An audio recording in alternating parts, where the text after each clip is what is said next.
Chapter 144. It really was a lascivious dragon. Han Shuo cursed inwardly and gave the order. The dark creatures that had just been summoned slowly walked out from the surrounding cover, their eyes aimed at the dark elves, planning to plot against the dark dragon and the dark elves together. Come on, come on. The dark dragon laughed lewdly as its 10-meter-long body flew out from the swamp, causing the mud in the swamp to fly and making rumbling sounds. The naked dark elf girl had a panicked expression as she ran for her life towards where Han Shuo, Dana, and the others were hiding. Her perky breasts rippled with enchanting waves, and her slender legs were strong and powerful. Some mud stuck to her exquisite body, but not only did it not seem dirty, it even had a different kind of charm.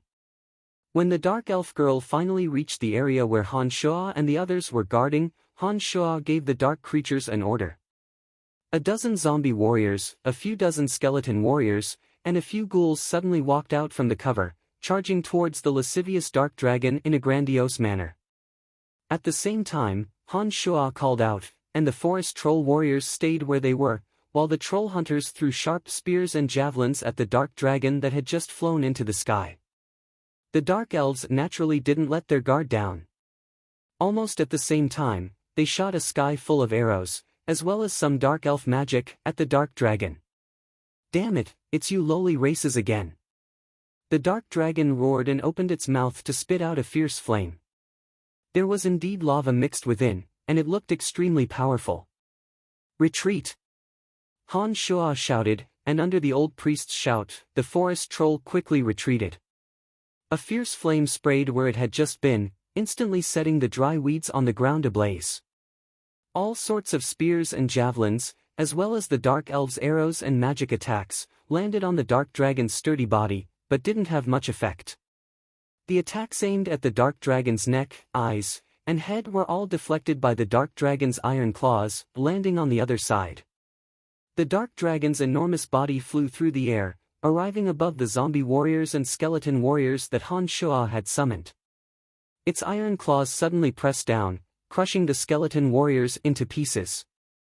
The zombie warriors were also torn apart when touched by the dragon's claws. As expected, they could only be used as cannon fodder. The dark dragon's strength was within Han Shuo's expectations. Han Shuo didn't feel any heartache as he watched the dark creatures disappear in droves under the dark dragon's attacks. He winked at the old priest from afar. The attacks of the dark elves kept appearing, and the magic archers in the back started shooting icicle-like arrows. Some of the arrows even reached the back of the dark dragon's body. As long as they hit something, they would immediately explode, causing a huge commotion and making the dark dragon even more furious. You cowardly and lowly beings will die under the wrath of the great Gilbert today. The dark dragon Gilbert roared angrily as he continued to fly forward under the attacks of the icicle arrows and exploding arrows. As he flew close to the ground, his dragon claws swept up and destroyed all of the dark creatures that Han Shuo had summoned. The dark elves quickly dodged to the back after firing their attacks under Matriarch Dana's orders, attempting to get behind the forest troll to deal with the dark dragon.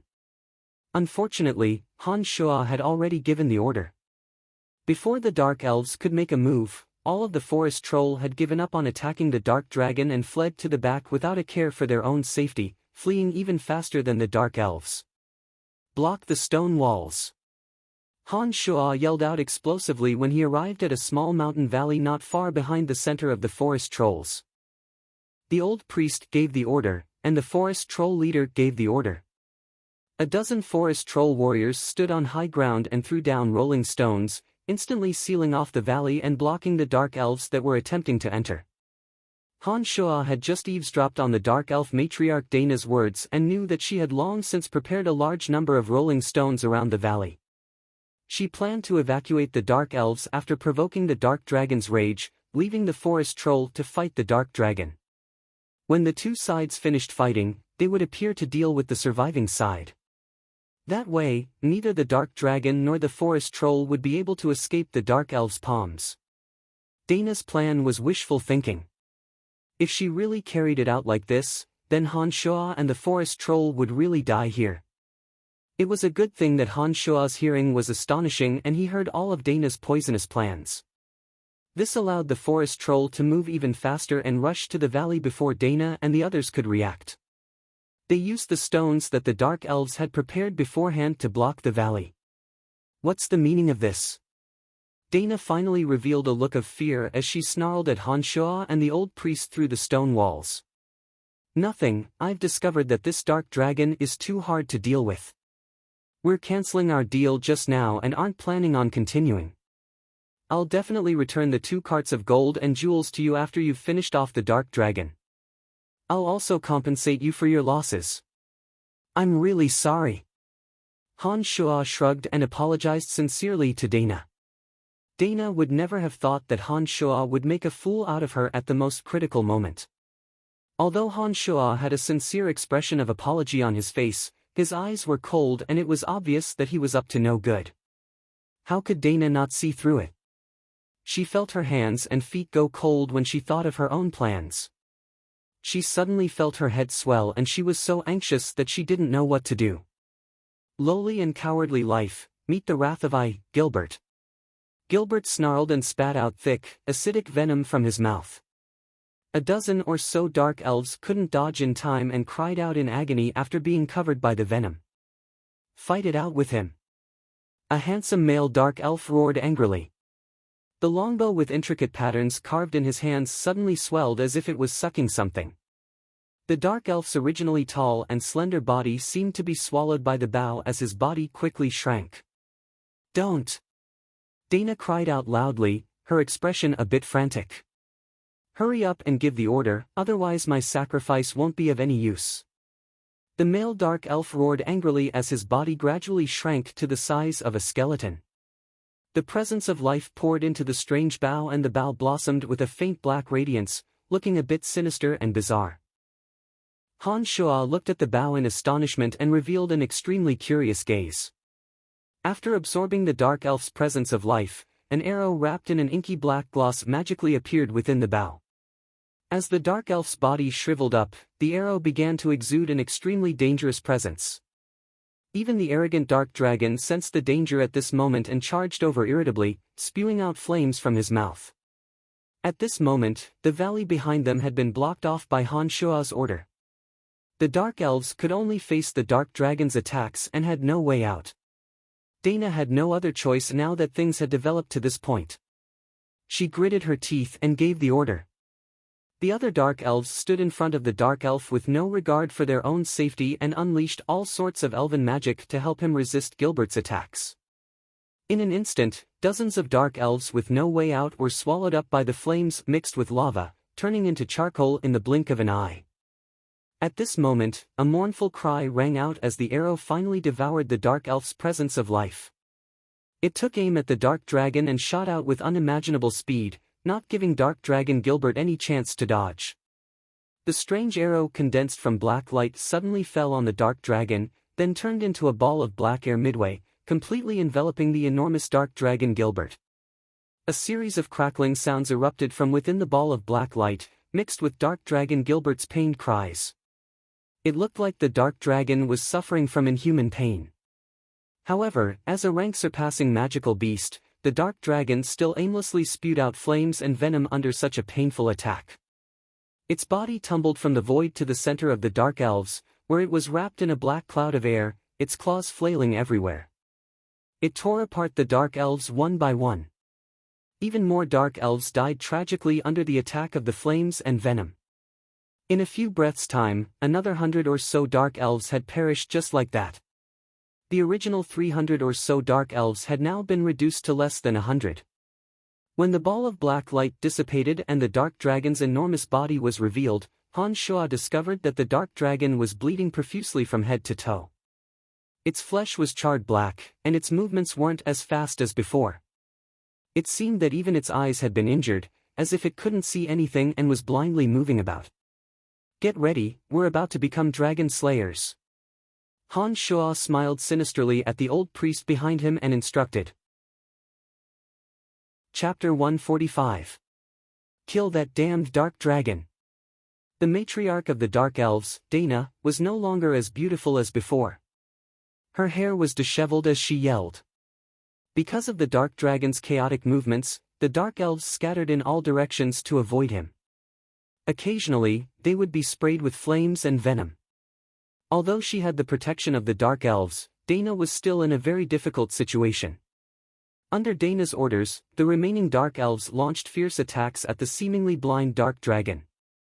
All sorts of arrows and magic fell on the dark dragon's body, causing the already wounded dark dragon to suffer even more severe injuries. As a super-rank magical beast, the dark dragon's strength was unquestionable. Even the 300 dark elves wouldn't have been able to injure the dark dragon if it hadn't been for the male elf sacrificing his life to pull that strange bow. But now, the already heavily injured dark dragon couldn't see his surroundings clearly due to the damage to his eyes. His enormous body had become a live target, and as the injuries on his body increased, his movement speed became a bit slower, and the power of his attacks wasn't as great as before.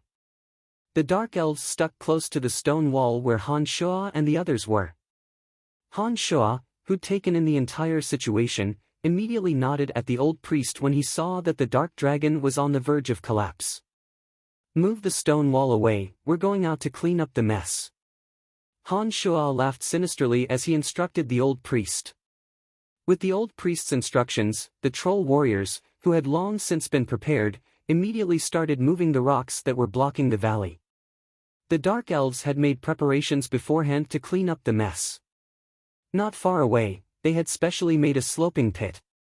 The troll warriors only needed to use a bit of strength to turn the thick sticks that the dark elves had prepared. The rocks tilted downwards and tumbled into the deep pit on the sloping ground. When all the rocks in the valley had fallen into the deep pit, the passage was finally open. Han Shuo's gaze swept across the scene calmly, and he waved his hand to give the forest troll the order to attack. Behind them, rows of javelins and pikes were hurled from the slender arms of the forest troll hunters, whistling as they surged into the midst of the remaining dark elves. Although the dark elves were already prepared, they still howled miserably in the face of the spears and javelins that filled the sky. After a wave of attacks, several dozen dark elves were nailed to death. This made the matriarch of the dark elves, Dana, so angry that she wanted to pounce on Han Shuo. "Matriarch, let's retreat," an old dark elf woman shouted. "Shameless forest troll, I'll get even with you sooner or later," Dana screamed with a sharp voice. She then turned around and gave an order, "Retreat, everyone, retreat." The surviving dark elves fled for their lives under Dana's command. Even Dana herself quickly retreated under the cover of some experts. If he did not remove the roots, the weeds would grow again when the spring breeze blew. Since he had already shed all pretense of cordiality, Han Shuo of course hardened his heart. He shouted at the old priest coldly, "Go after them and kill them all." Under the old priest's command, the troll leader gave the order to attack.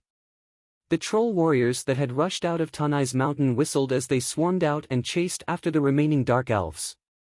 Han Shuo had his eyes on a dark elf and gave the order to Little Skull to kill it. The little skull wielding the bone dagger was as fast as lightning as he passed through the flickering figures of the forest troll and directly chased after the dark elf with the strange bow and arrow. The dark elf who had just exhausted his life had used that strange bow and arrow to shoot a terrifying arrow, causing the dark dragon to be covered in cuts and bruises. Han Shuo was exceedingly curious about that strange bow and arrow, so his eyes had been glued to it all this time. When the dark elf who had exhausted his life had died, the bow and arrow had been seized by another dark elf. Han Shuo had ordered Little Skull to chase after him with the goal of seizing the bow and arrow from his hands. "Awoo!" Dark Dragon Gilbert roared as his enormous body rolled rapidly, causing the ground around him to rumble loudly. When the forest troll around him saw that the dark dragon was moving again, they hurriedly avoided him.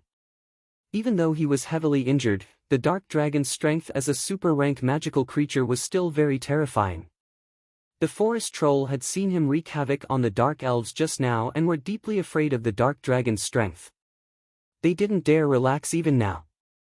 The dark dragon's body rolled as he slowly retreated in the direction of the swamp. It looked like he was going to use all his strength to escape back to his nest first. When Han Shuo saw that the dark dragon wanted to escape, he looked at the fleeing dark elves and immediately yelled at the old priest, "Split half of the people to deal with the dark dragon, the rest continue to chase after the Dark Elves. Those who chase after the Dark Elves don't go too far. Even if you can't kill all the Dark Elves, you must return in a short amount of time.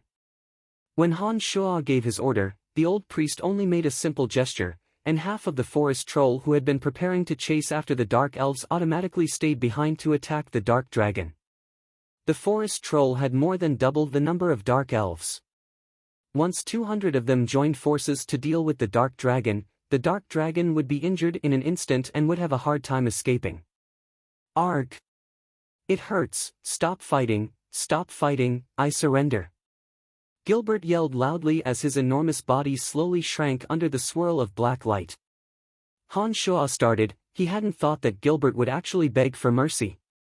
He didn't know whether to laugh or cry as he raised his hand to signal the forest troll to stop, wanting to see just what the Dark Dragon was up to.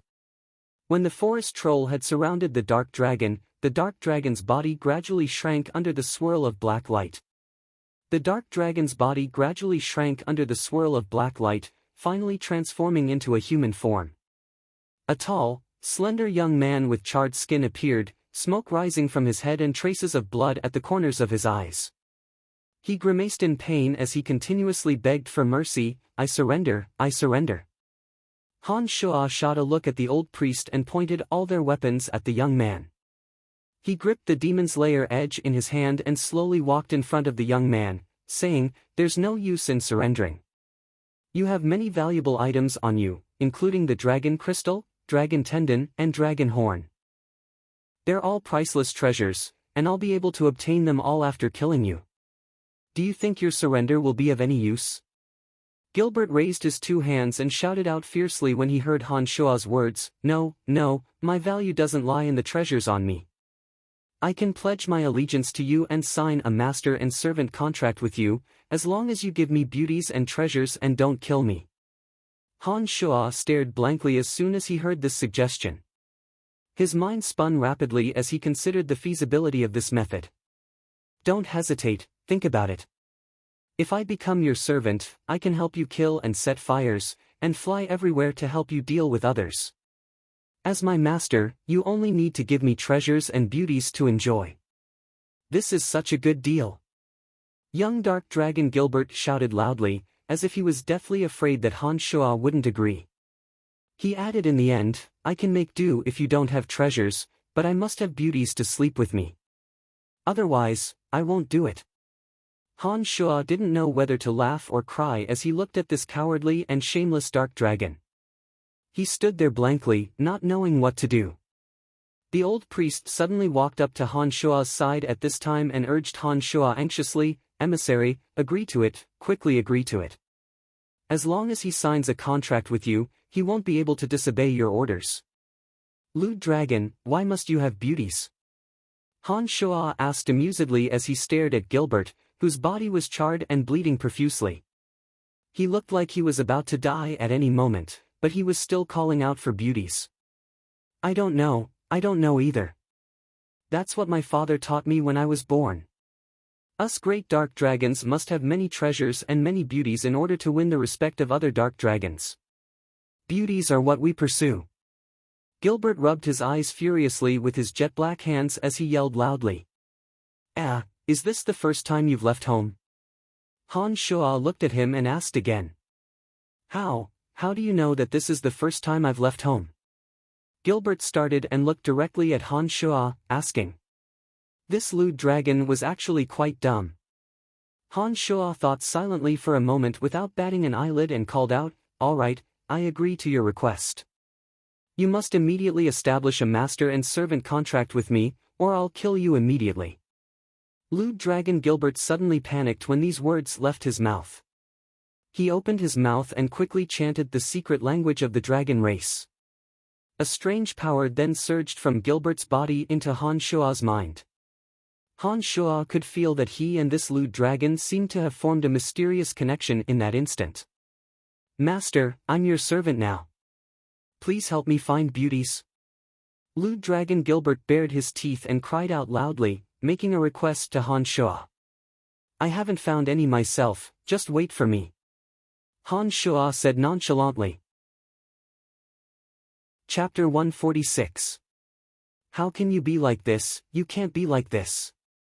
Gilbert yelled loudly, his voice rumbling far and wide. All right, we'll talk about this later. Heal your wounds first. Han Shuo casually brushed it off as he inwardly felt the mental fluctuations from just now. After the lewd dragon Gilbert and Han Shuo had formed a contract, a mysterious connection had formed between the two. According to the power of the contract, Han Shuo could sense Gilbert's location even with his eyes closed. In addition, Han Shuo knew that Han Shuo could completely control the life and death of the lewd dragon Gilbert with the power of the contract. Amidst Gilbert's yells, Little Skull appeared in front of Han Shuo with the strange bow in his hand.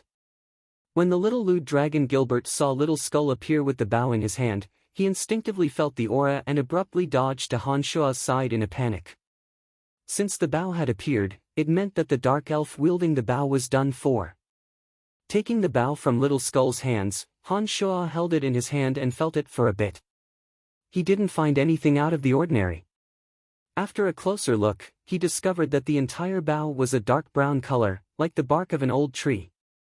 It was full of mysterious, complicated, and strange patterns.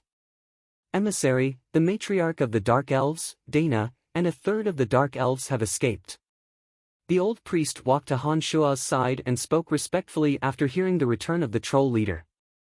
Nodding, Han Shuo first put the strange bough into his space ring before saying, "In the underground world, the Dark Elves are very familiar with the surrounding terrain.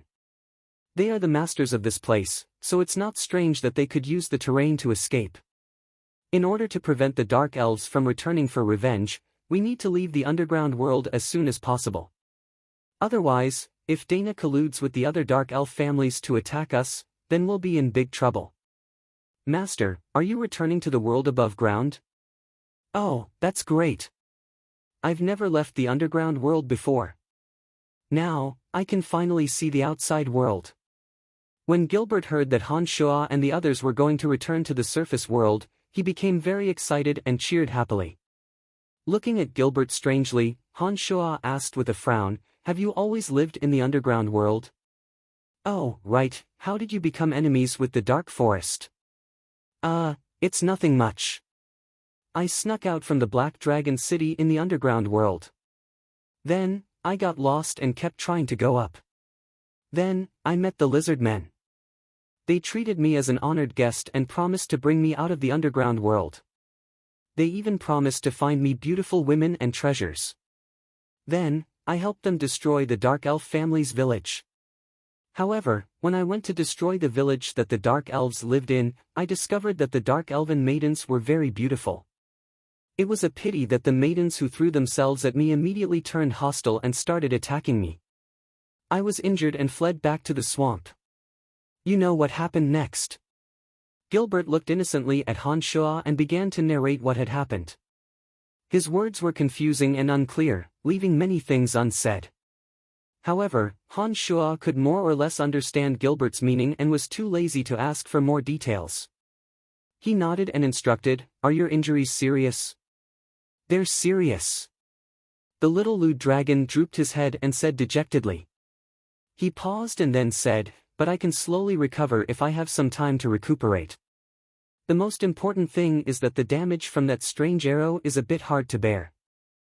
I really don't know how such a weak being could shoot such a powerful arrow." With a slap, Han Shuo slapped Gilbert's jet-black head and said, "Idiot, didn't you see that Dark Elf die immediately after shooting that arrow? It'd be strange if this kind of evil arrow that expends life force wasn't powerful enough. Don't think that you're amazing just because you're big." Crying out in pain, Gilbert rubbed the head that Han Shuo had slapped and complained, "I'm injured now. Even if we're master and servant, you can't mistreat me." After thinking for a moment, Han Shuo took out the Medusa's essence blood and gave it to the little lewd dragon Gilbert. He said, "This is the Medusa's essence blood and has miraculous effects on injuries. It'll definitely be of great benefit to your injuries. Use it sparingly and don't waste it." "Oh, great master, I praise you." Gilbert couldn't see for the time being because his eyes were injured, but when he heard that the Medusa's essence blood could heal injuries, he flattered Han Shuo and waved his hands about, finally obtaining the small bottle that contained the Medusa's essence blood. Bring my palanquin over to carry this blind dark dragon. We need to leave the underground world as soon as possible. Otherwise, we'll be in great trouble when Dana finds dark elves from other families. Han Shua looked at the old priest in the distance and gave his orders. The old priest also understood the dangers of the current situation and gave a few instructions to the troll leader in the distance. 2 palanquins were carried over, one comfortably large for the little skull, while the other was a bit more crude for the little lewd dragon Gilbert. Han Shua led the way on foot at the very front. It was a good thing that Han Shua had silently memorized the path along the way. With Han Shua's current memory in mind, he was able to clearly organize such a complicated path in his mind. They didn't run into any difficulties on the way back under Han Shua's guidance. The old priest was quite surprised when they entered the passageway and began to advance through the complicated and spacious caves. "Emissary, you've only walked the path back once and you've memorized it all?" The old priest finally asked curiously after enduring for a long time. "Oh, this is all under the instructions of the great goddess Dadera. It has nothing to do with me." Han Shua responded carelessly. The little skull poked his head out of the palanquin after an order was given. He waved his little hand at the old priest and saluted Han Shua. The old priest was baffled. He didn't know what the little skull's saluting gesture meant, so he immediately praised the little skull. Halfway through the journey, Han Shua heard many messy footsteps. This made Han Shua's heart skip a beat. He then urged the forest troll to hurry up and leave the underground world as soon as possible. His bright eyes saw a few strange creatures with lizard heads and human bodies at the end of a cave. When he thought of the conversation between the little lewd dragon Gilbert and the dark elves, he immediately understood that these creatures with lizard heads should be the lizard men of the underground world. However, he didn't know why these lizard men would appear here. "There are some lizard men here. Do you know what's going on?" Han Shua snapped his fingers, and a few forest troll warriors carried the little lewd dragon Gilbert to Han Shua's side. Han Shua then asked Gilbert who was inside. "Oh, it really is the lizard men. I didn't think that the lizard men would keep their promise. They promised me that they would take me out of the underground world. However, I fell for the dark elves' trick and retreated back to the swamp. I didn't think that they would still be waiting for me." Gilbert cheered and abruptly crawled out of the palanquin. It was unknown if it was due to the effects of the Medusa's essence blood, but Gilbert's bleeding eyes had already returned to normal. Although he was still covered in cuts and bruises and his entire body was black, the blood from his wounds had stopped flowing. The little lewd dragon Gilbert walked out of the palanquin and growled in a deep, thick voice, "Lowly life forms, have you come to pay tribute to me?" The lizard men at the end of the cave suddenly cheered when they heard Gilbert's voice. Dozens of lizard men suddenly appeared from the surrounding caves. A few of the lizard men carried a chest of items and respectfully delivered it to Gilbert's feet. An old lizard man supported himself with a walking stick and said shakily, "Mighty dark dragon, we've heard that you've helped us punish the evil dark elves. We've promised you this chest of treasure, please accept it."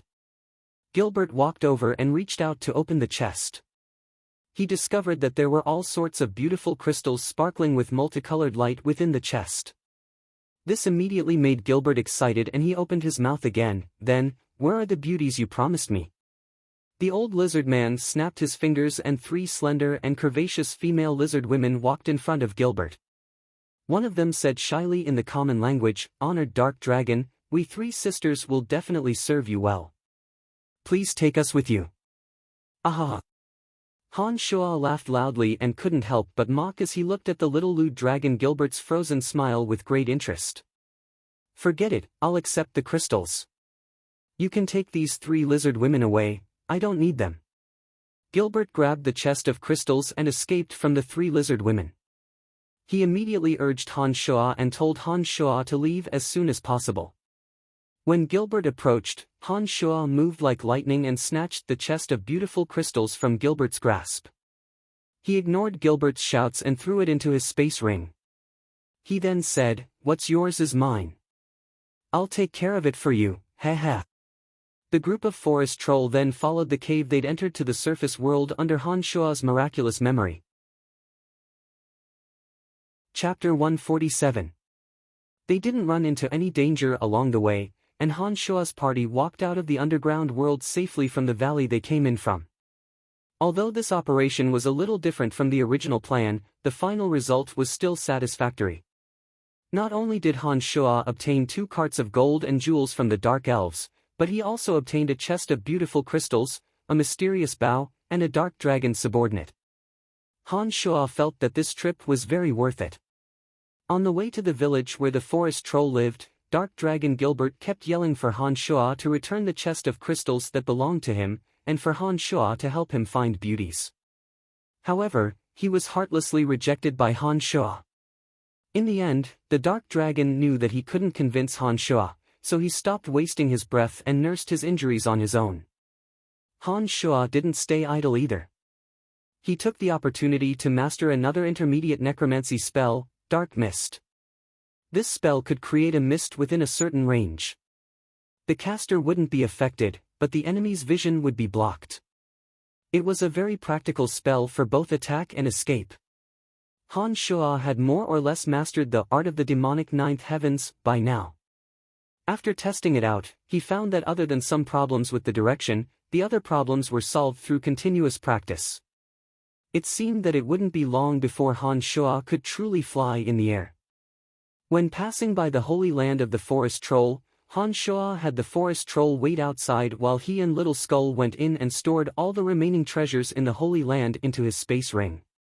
This place of extreme wood was still of great use to Han Shua, so Han Shua specifically ordered the forest troll guarding the holy land to pay attention to this area. After returning to the village, Han Shua found traces of an intense battle outside the village. After entering the village and listening to the old priest's narration, Han Shua learned that the forest trolls had rushed in from all directions after they'd left and fought with the attacking elves. In the end, when the elves saw that the forest trolls were superior in numbers, they retreated dejectedly after losing a few elves. As the god that the forest troll worshipped, Little Skull was worshipped by all the forest troll tribes. Han Shua ordered the old priest to take away all the luxury items that the McGrady Chamber of Commerce had. He then used the excuse of inspecting the targets to rob and left the forest troll with Little Skull and the lewd dragon Gilbert. After a few days of walking, Han Shua appeared in the Cemetery of Death. Because of the contract, Han Shua didn't mind Gilbert and brought him into the cemetery. When Gilbert discovered that Han Shua actually possessed the Cemetery of Death, a string of flattery poured out of his mouth, praising Han Shua to the point where he was on cloud 9. "Alright, stay in the Cemetery of Death for now to recuperate. I'll come find you directly if I have any orders." Han Shua didn't care about Gilbert's shouts. After giving him this order, he left the Cemetery of Death through the transportation matrix and returned to the capital of the empire, Asen City. As soon as he walked out of the Cemetery of Death, Han Shua discovered the mark that Emily had left behind. This cave was where Han Shua entered and exited the Cemetery of Death. It was a place where the transportation matrix was placed. Apart from Han Shua, only Emily knew about it. From the message that Emily had left behind, Han Shua knew that Emily had looked for him. She wanted him to go to the Dark Mantle organization and contact Chester as soon as possible after returning from the Cemetery of Death. After putting away the transportation rod that was placed in the transportation matrix, Han Shua didn't return to the Babylon Academy of Magic and Force. Instead, he headed straight for the Dark Mantle's stronghold. "Oh, you've finally appeared. Madam Emily has already looked for you many times. I've also gone to your academy to look for you, but I didn't find any traces of you. Madam Emily told me to stay here and said that you'd contact me. I didn't think that you'd actually appear." The bandit Chester had magically walked out when Han Shua appeared in the Dark Mantle stronghold. He started yelling loudly when he saw Han Shua. "Emily is in such a hurry to see me, has something happened?" Han Shua asked in astonishment when he saw Chester's anxious appearance. Nodding and then shaking his head, Chester said with a wry face, "Something must have happened, but Madam Emily didn't tell me the specifics." "Then, what did Emily tell you?" Han Shua knew that there were some things that Emily would only tell him and that Chester had no right to know. Therefore, he asked about Emily's instructions for Chester.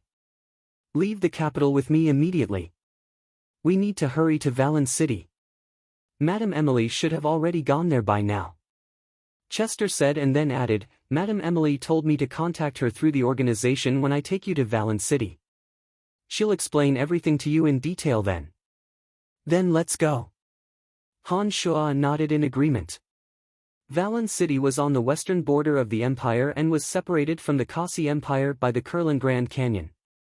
The empire's Griffin Legion was stationed there to defend the Kasi Empire. Only when it was time to take action did Han Shua realize the Dark Mantle's power. Han Shua and Chester used the Dark Mantle's transportation matrix within the Dark Mantle headquarters and directly descended into Valen City. As soon as the two appeared in Valen City, they contacted the members of the Dark Mantle's stronghold and told them about their mission with Emily. When the member in charge heard that the two were following Emily on a mission, he immediately prepared a carriage and set off for a hotel. Valen City's land was barren and the entire city would be in a hurry every time there was a war with the Kasi Empire. After many years of war, the already poor Valen City became even poorer. Many of the local residents had migrated to other places and the ones who stayed behind did some military-related business. Han Shua saw Emily, whom he hadn't seen in a long time, in an extremely large hotel. Emily lived alone in a simple yet elegant room and was furiously scribbling something at this moment. Emily was quite happy when she saw Han Shua appear, but her expression turned serious when she saw Chester following behind him. She said to Chester, "Chester, wait outside. I have some things to discuss with him." Chester didn't show any displeasure as he respectfully bowed and retreated. He stood outside like a guard, helping Han Shua and Emily stand guard in case anyone else interrupted their conversation. "I've already given orders to the forest troll. They'll definitely be able to acquire the siege equipment as long as someone goes over to purchase it." Han Shua walked directly towards Emily after he entered and spoke next to the burning stove. "Our target this time is the Griffin Legion. According to our deductions, the chief of the Griffin Legion has the intention of rebelling. What I need to do is gather evidence." Emily didn't continue to hide anything and immediately revealed their objective this time. Han Shua was startled, then couldn't help but feel delighted. As the sons of the chief of the Griffin Legion, Claude and Clark had long since formed a deep grudge against him. Claude had died by his hands and Clark had tried to assassinate him not too long ago.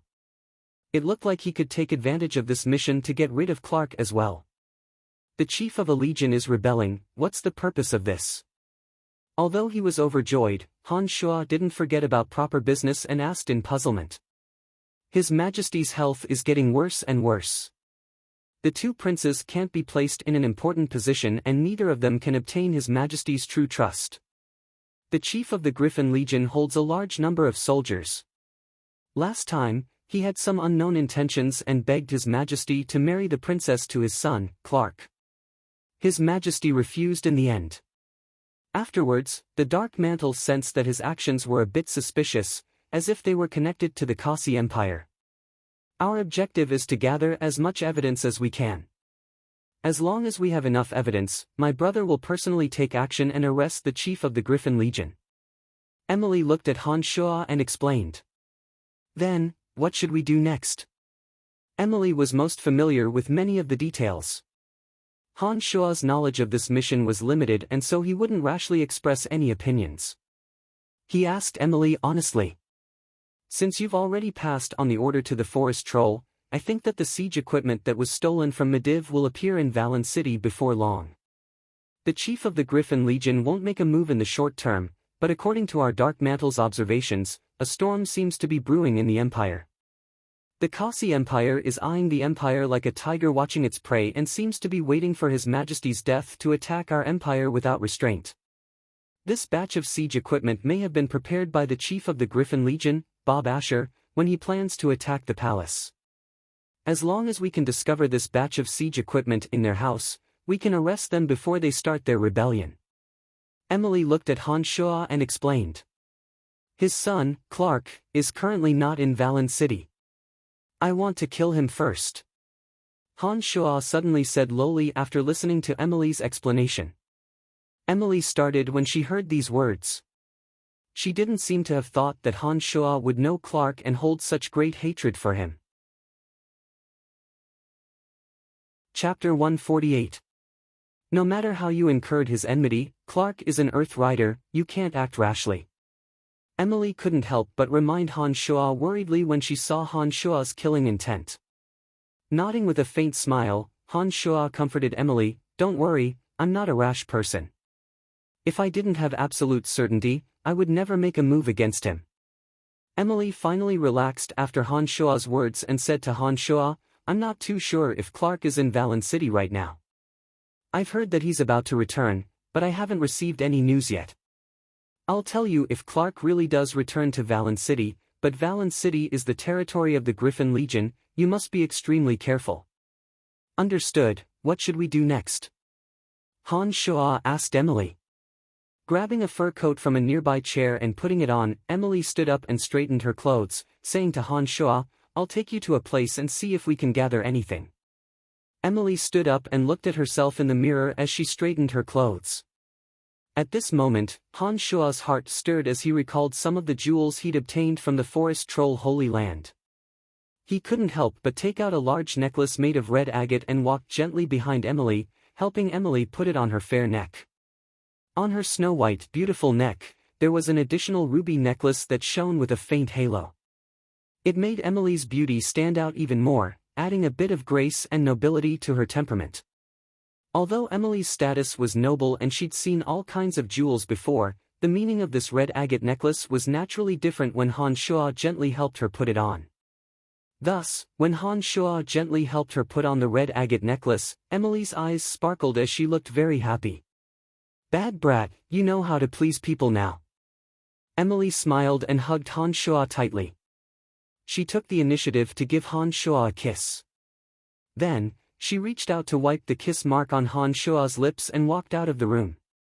When she walked out of the room, her expression returned to normal. She instructed Chester, "Go and prepare a carriage. We need to go somewhere." "It is my pleasure to serve you," Chester said respectfully, and walked away dutifully. When Emily and Han Shua walked out of the inn, Chester's carriage had also been found. Han Shua and Emily sat inside, while Chester and the coachman sat outside. Under Emily's instructions, they headed south of Valen City. Half an hour later, the carriage stopped in front of a spacious house. There were many luxurious carriages parked in front of the house. There were some valiant swordsmen standing in front of the door, broadswords in hand. All sorts of warriors in metal armor patrolled the house. It looked like the security was very tight. Emily didn't say much, and Han Shua didn't ask either. When they reached the door, Emily flashed a card and the two guards at the door immediately let them pass. Emily led Han Shua and Chester into the house. After passing through a cobblestone corridor, the three entered a spacious hall. The interior of the hall was abnormally bright, and there were a dozen or so large furnaces burning in the surroundings, making the entire hall seem very warm. There were many metal cages in the surroundings, with all sorts of male and female slaves within. Some of the male slaves were tall and strong, looking like they were made for hard labor. The female slaves were more beautiful, wearing very little clothing, and their exposed skin was full of temptation. Many well-dressed men and women were pointing at the slaves in the cages in the hall, pulling over smiling slave traders to discuss the price. Many of them were wearing military uniforms, and from the Griffin insignia on their shoulders, it was clear that they were members of the Empire's Griffin Legion. This is the largest slave trading house in Valen City, and the master behind the scenes is the Griffin Legion's commander, Bobby Asher. If you look at the guards around you, you'll see that they all have a strict sense of discipline. They're clearly regular soldiers in the army. Although they've taken off their uniforms, it's hard to change their temperament, Emily explained to Han Shua in a low voice as she pretended to look around. Han Shua's heart jumped when he heard Emily's words, and he couldn't help but open his mouth in astonishment. The Empire has clear rules that all officials and nobles are not allowed to participate in the slave trade. This Bobby Asher actually dares to do this? In Valen City, Bobby Asher is the local tyrant. Many people know that he's the master behind the scenes of the largest slave trading house. Even His Majesty is aware of this. However, because Bobby Asher has made great contributions to the empire, His Majesty has turned a blind eye to his actions when he didn't have any intentions of rebelling. But now that some of Bobby Asher's actions have jeopardized the interests of the empire, we can't sit idly by. As long as we can gather evidence of this largest slave trading house in Valen City, we can also use it as an excuse to arrest Bobby Asher. Emily's eyes darted around as she slowly moved closer to Han Shua's ear and explained. Chester, who'd come in with the two, was a bit taken aback when he saw that Emily's attitude towards Han Shua was so intimate. However, as a qualified member of the Dark Mantle, Chester naturally knew that there were some things that he had to pretend he hadn't seen, even if he saw them. Therefore, when Emily noticed his gaze, Chester hastily lowered his head. When he lifted his head again, his expression had returned to normal. However, when he looked at Han Shua, his gaze revealed surprise, admiration, and even a bit of envy. The slaves here aren't good enough. I'll take you to see better goods. Maybe you can pick one that you like and take her back as a servant girl or something. When the two guards walked towards Han Shua and Emily, Emily suddenly raised her voice and reached out to pull Han Shua, making their way through the hall to another room. When they reached the door, Emily once again flashed the card. The guard at the door checked it and respectfully let them in, saying, "Beautiful madam, I hope you'll be able to obtain a slave that you'll be satisfied with." Giggling delicately, Emily turned around and nodded at Han Shua, then said with a smile, "Come in." There was a somewhat dim corridor inside.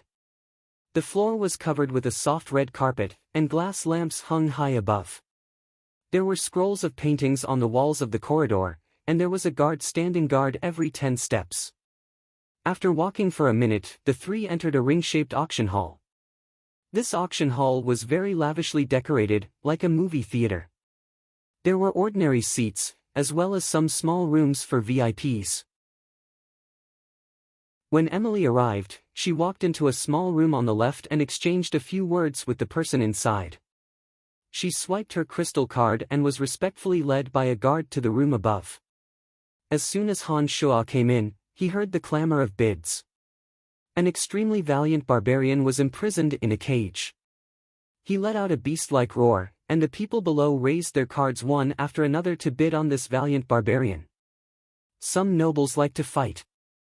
They will choose their own gladiators to have a private competition, and the competition will end with the death of one of the gladiators. That's why they come here to choose some powerful slaves, because slaves are the most convenient and worry-free. When Emily brought Han Shua and Chester to the room above, she calmly explained to Han Shua. Han Shua nodded to show that he understood. When he walked into the room, he saw that there was a bidding sign. Han Shua glanced at it and saw that there was a simple magic device. As long as he moved the magic device, the amount of the bid would be displayed in front of the door of the room. It was very convenient. Some people have noble statuses, or avoid certain things, and don't want others to discover that they are in this place. Therefore, there is a need for these kinds of rooms that can conceal their bodies and see the outside, but those outside cannot see the people inside. When they arrived, Emily's eyes sparkled as she observed the people on the stage and below. She explained to Han Shua faintly. "I'm sure that the guests of Valen City below will recognize the next person up for auction. She is the young miss of the Addison family of Valen City." The matter of the Addison family colluding with the Kasi Empire was discovered by the wise commander of the Griffin Legion. The Addison family was completely destroyed a few days ago, and all the traitors were executed. The young miss of the Addison family was reduced to a slave. This unruly young miss was once very famous in Valen City. Her breasts are now very full, and she's still a virgin. I'm sure that everyone below will be very interested in this unruly young miss of Valen City. An organizer dressed in formal attire on the stage explained with a smile, arousing the curiosity of those below. He then suddenly raised his arm and shouted, "Miss Lisa of the Addison family. Oh, little Lisa is no longer a young miss, but a female slave that you will take home and indulge in. The starting price is 300 gold coins, begin the auction." A cage was slowly lowered from above as soon as he finished speaking. A teary-eyed Lisa appeared in Han Shua's field of vision. She wore a sensual muslin dress, and her voluptuous breasts were bulging. Chapter 149. Han Shua was startled when he saw Lisa appear in the cage, and his originally unintentional gaze became a bit severe. Han Shua had once harbored hatred towards Lisa, but as the two slowly interacted with each other, Han Shua discovered that Lisa wasn't that bad after all. She'd even protected him in every way, and this had unwittingly changed Han Shua's opinion of Lisa. Lisa's eyes were filled with tears as her originally bright eyes were now dim and devoid of light, revealing a kind of helplessness and despair. This made Han Shua's heart ache greatly. Does the Addison family have some sort of enmity with Bob Asher? Why was the Addison family suddenly destroyed by Bob and accused of treason? Han Shua's gaze was cold as he looked around and asked Emily. Emily had felt that something was off about Han Shua when Lisa had first appeared. She couldn't help but ask when she heard Han Shua's question, "You seem to care a lot about this, Lisa." Nodding, Han Shua turned to look at Emily and explained, "Lisa is my classmate in the necromancy major at the Babylon Academy of Magic and Force. She has a good relationship with me and has helped me many times in the past. Now that Lisa has fallen to such a state, I absolutely can't stand by and watch her die." Emily was startled when she heard Han Shua's words and then explained to Han Shua, "Lisa is my classmate in the necromancy major at the Babylon Academy of Magic and Force.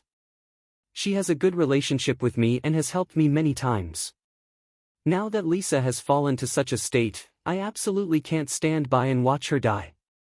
Emily was startled when she heard Han Shua's words and then explained to Han Shua, the Addison family wasn't on good terms with Bob Asher when he didn't have any intentions of rebelling. Because the Addison family still had some status in Valen City, Bob Asher didn't dare act recklessly. From the information we've received from the Dark Mantle, Bob Asher has been using all sorts of excuses to do so. Little Lisa's figure is impressive, but I have to remind you that she's still a necromancer. You can't take off the anti-massage bracelet she's wearing. The organizer was still describing Lisa's situation. Some of the bidders below showed great interest in Lisa and the price of the auction soared. From the base price of 300 gold coins, it had already risen to 600 gold coins, a full doubling. When Brian was sold to the Babylon Academy of Magic and Force as a slave by his uncle, he was only worth 5 gold coins. Who would have thought that Lisa's price would be so high, more than 100 times higher than Brian's? It seemed that everyone was very interested in the once unruly Lisa. In the beginning, only a few people below participated in the auction, but as time went on, more and more people began to bid. Lisa's bid continued to climb from 600 gold coins to 700 gold coins. Han Shua observed all of this with a cold eye and suddenly reached out to activate the magical device, calling out a price of 1,000 gold coins. The noisy hall immediately quieted down when the price of 1,000 gold coins appeared in front of Han Shua's box. Everyone's gazes involuntarily looked at the box that Han Shua and the others were in with astonishment. It's just a female slave, how can she be worth 1,000 gold coins? People will notice us if you do this. Emily was a bit puzzled as she looked at Han Shua. I must save this woman. There's no need to dilly-dally and slowly raise the price. A high price will make more people shrink back. Han Shua looked at the lifeless Lisa in the cage and opened his mouth to speak. As soon as Han Shua's high bid appeared, the group of bidders who had just been brimming with excitement stopped their bidding in embarrassment. A female slave that could be brought back to play with wouldn't be worth 1,000 gold coins no matter what. Although Lisa's status in Valen City had once been noble and was a bit tempting to them, 1,000 gold coins wasn't a small sum after all. Disregarding Lisa's status, a slave of the same beauty would only be worth 50 gold coins at most. Therefore, when Han Shua called out the high price of 1,000 gold coins, the organizer called out 3 times and very straightforwardly called out, "Congratulations, bidder number 83. You only need to swipe your crystal card in the box and transfer 1,000 gold coins to our slave shop. Little Lisa is yours." To the current Han Shua, 1,000 gold coins wasn't a large sum at all. Han Shua's spoils of war were worth tens of thousands of gold coins in his recent trip to the Dark Forest. Therefore, Han Shua didn't even crease his brow at the price of 1,000 gold coins. He directly took out his crystal card and planned on swiping it in the notch in the box. Suddenly stopping Han Shua, Emily moved Han Shua's hand to the side and said, "Let me do it. If you use your crystal card, it'll leave the name on your crystal card account in the slave shop. Although the slave shop will keep this a secret, Bob Asher can easily find out your account name if he wants to investigate you." Han Shua thought for a bit after Emily's words and felt that it made sense. He opened his mouth and said, "All right, I'll transfer 1,000 gold coins to your crystal card number and then you can use a secure crystal card to pay for it." To Emily, she hadn't planned on letting Han Shua do this. 1,000 gold coins wasn't much to Emily. But when Emily was about to help Han Shua pay, she noticed Chester's gaze on the side. Her thoughts spun slightly and Emily still nodded and agreed to Han Shua's suggestion. She transferred 1,000 gold coins from Han Shua's crystal card to another crystal card she'd prepared and then paid for Lisa. A few elven slaves, 2 orc fox girls, and a very strong berserker were auctioned off later on. Han Shua's group didn't continue to make a move and observed everything with cold eyes. "We can come in late at night next time to investigate. Since you're participating in the auction today, let's not walk around randomly." Emily explained the layout of the entire slave shop to Han Shua in detail as the auction continued, including some things that should be taken note of. She only said this to Han Shua in the end. Nodding in agreement, Han Shua, Emily, and Chester walked out of the box and were about to take Lisa away when the sharp-eyed Han Shua saw someone suddenly enter the door. He suddenly stopped and gestured towards Emily, saying in a low voice, "You and Chester, go get Lisa first. I have some matters to attend to." Han Shua's body moved quickly after he'd finished speaking and made his way through the crowd with large strides.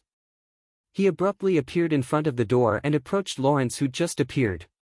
However, before Han Shua could approach Lawrence, 2 people suddenly appeared next to Lawrence. The 2 took a step forward, one on the left and one on the right, looking warily at Han Shua. Lawrence finally noticed Han Shua at this time. He first looked at Han Shua with surprise and then turned back to call out to the 2, beckoning to Han Shua. When Han Shua appeared in front of Lawrence, Lawrence asked Han Shua with great surprise, "Brian, what are you doing in Valen City?" "I have some matters to attend to." "Right, what are you doing here?" Han Shua asked. His face abruptly froze. Lawrence said in a cold voice, "Something happened to my cousin's family. Even Lisa has been framed and reduced to a slave. I heard that she's going to be auctioned off here, so I've come to save my cousin." Lisa was related to the Lawrence family, so it looked like Lawrence must have known about the Addison family's matters. That's why he'd come all the way here from the capital. This made Han Shua's opinion of Lawrence rise a notch. He hadn't thought that this person would place so much importance on family. According to the ways of the world, there was a limit to how close a cousin's relationship could be. Bob Asher had accused the Odysseus family of treason. Such a serious crime would cause all the relatives to shrink back, because one wrong move could bring trouble upon themselves. Han Shua already had a whole new level of respect for Lawrence that he'd come all the way here from 1,000 miles away. Lawrence's sincerity had already made Han Shua look at him in a new light. "You're a step too late. Lisa has already been auctioned off for 1,000 gold coins." Han Shua looked at Lawrence and smiled faintly.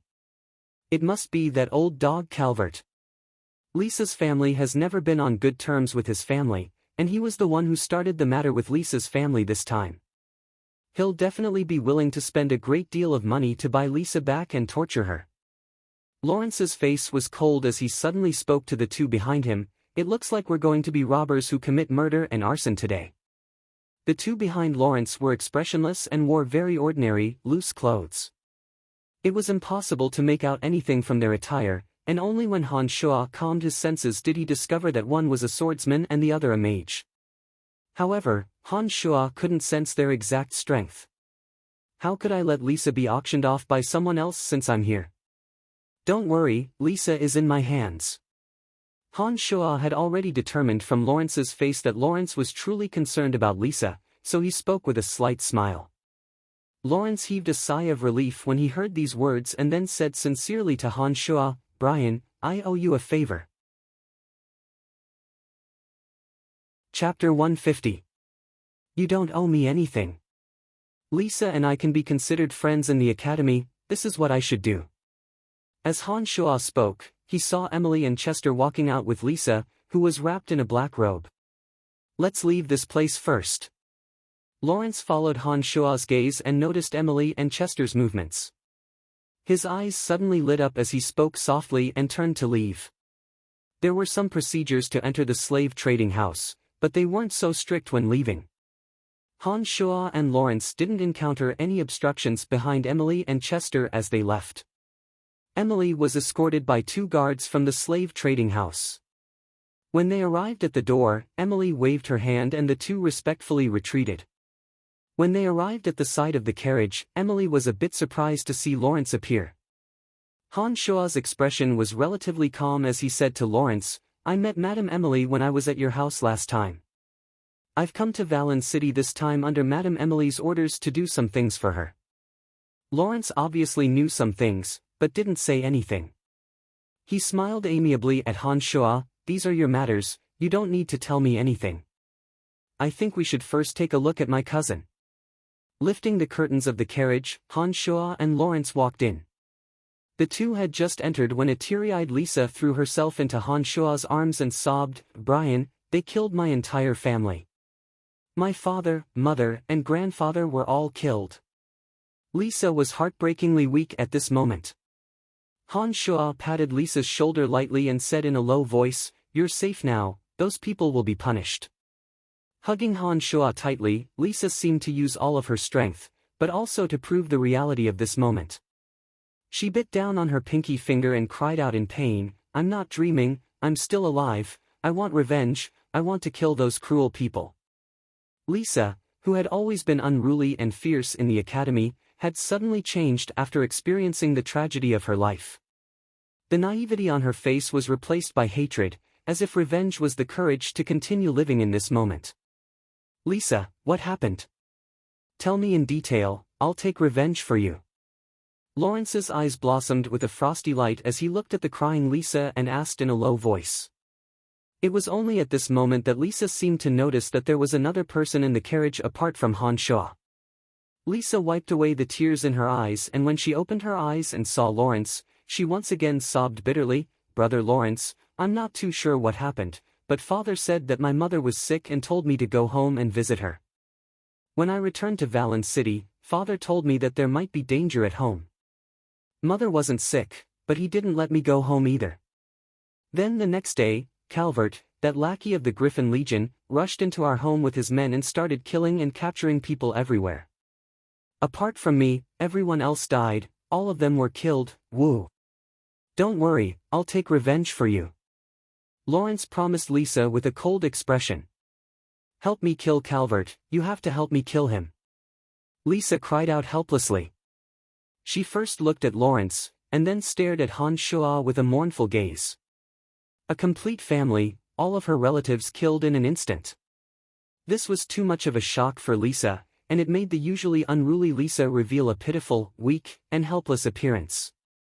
"I'll help you." Lisa's gaze made Han Shua silent for a while, and then he nodded in agreement. "If you want to kill Calvert, we need to discuss this properly." Emily suddenly called out in a low voice from outside the carriage, and then stuck her head out to look at Han Shua and Lawrence, saying, "At the very least, we need to leave this place first. Lisa, come with me." Lawrence climbed out of the carriage and nodded at the 2 people standing indifferently on the side. The swordsman of the 2 left and soon brought over another carriage. Lawrence dragged Lisa inside, and the coachman swung the reins, and the carriage slowly started moving. "Follow him." Han Shua instructed Chester outside, and then turned to look apologetically at Emily, saying, "Perhaps it's a bit different from your plan, but I have to do this. I understand you, and killing Calvert was our original goal as well. This isn't much different from our plan. We've got some extra help, haven't we?" Emily smiled in understanding and then said with a bit of seriousness, "This Lawrence seems to be the son of the Empire's finance minister. However, the strength of the two behind him isn't bad. In addition, Lawrence's behavior seems to be a bit strange." "How do you know this person? Do you know his background?" Shaking his head, Han Shua hesitated for a moment before replying, "Lord Candide told me that Lawrence's identity wasn't simple. He said that if I got too close to him, I might get into trouble. However, I've been in contact with Lawrence for a while and feel that this person should be quite reliable. If that old fox Candide knows Lawrence's identity, but didn't tell you, then this means that Lawrence's identity is definitely not that simple. It looks like I'll have to ask my brother." Emily frowned and spoke with some confusion. Suddenly, at a corner, Lawrence's carriage stopped. Lawrence poked his head out and waited until Han Shua and Emily's carriage was next to his. He spoke, "Brian, I think this matter isn't directly related to Madame Emily. If you have her best interests at heart, it's best that you don't involve her in this." Han Shua started and exchanged a look with Emily in the carriage. Emily frowned and thought for a while before speaking to Han Shua, "Go with them and see what they're up to. Come find me at the Dark Mantle stronghold when you come back. I'll go back and investigate Lawrence's background."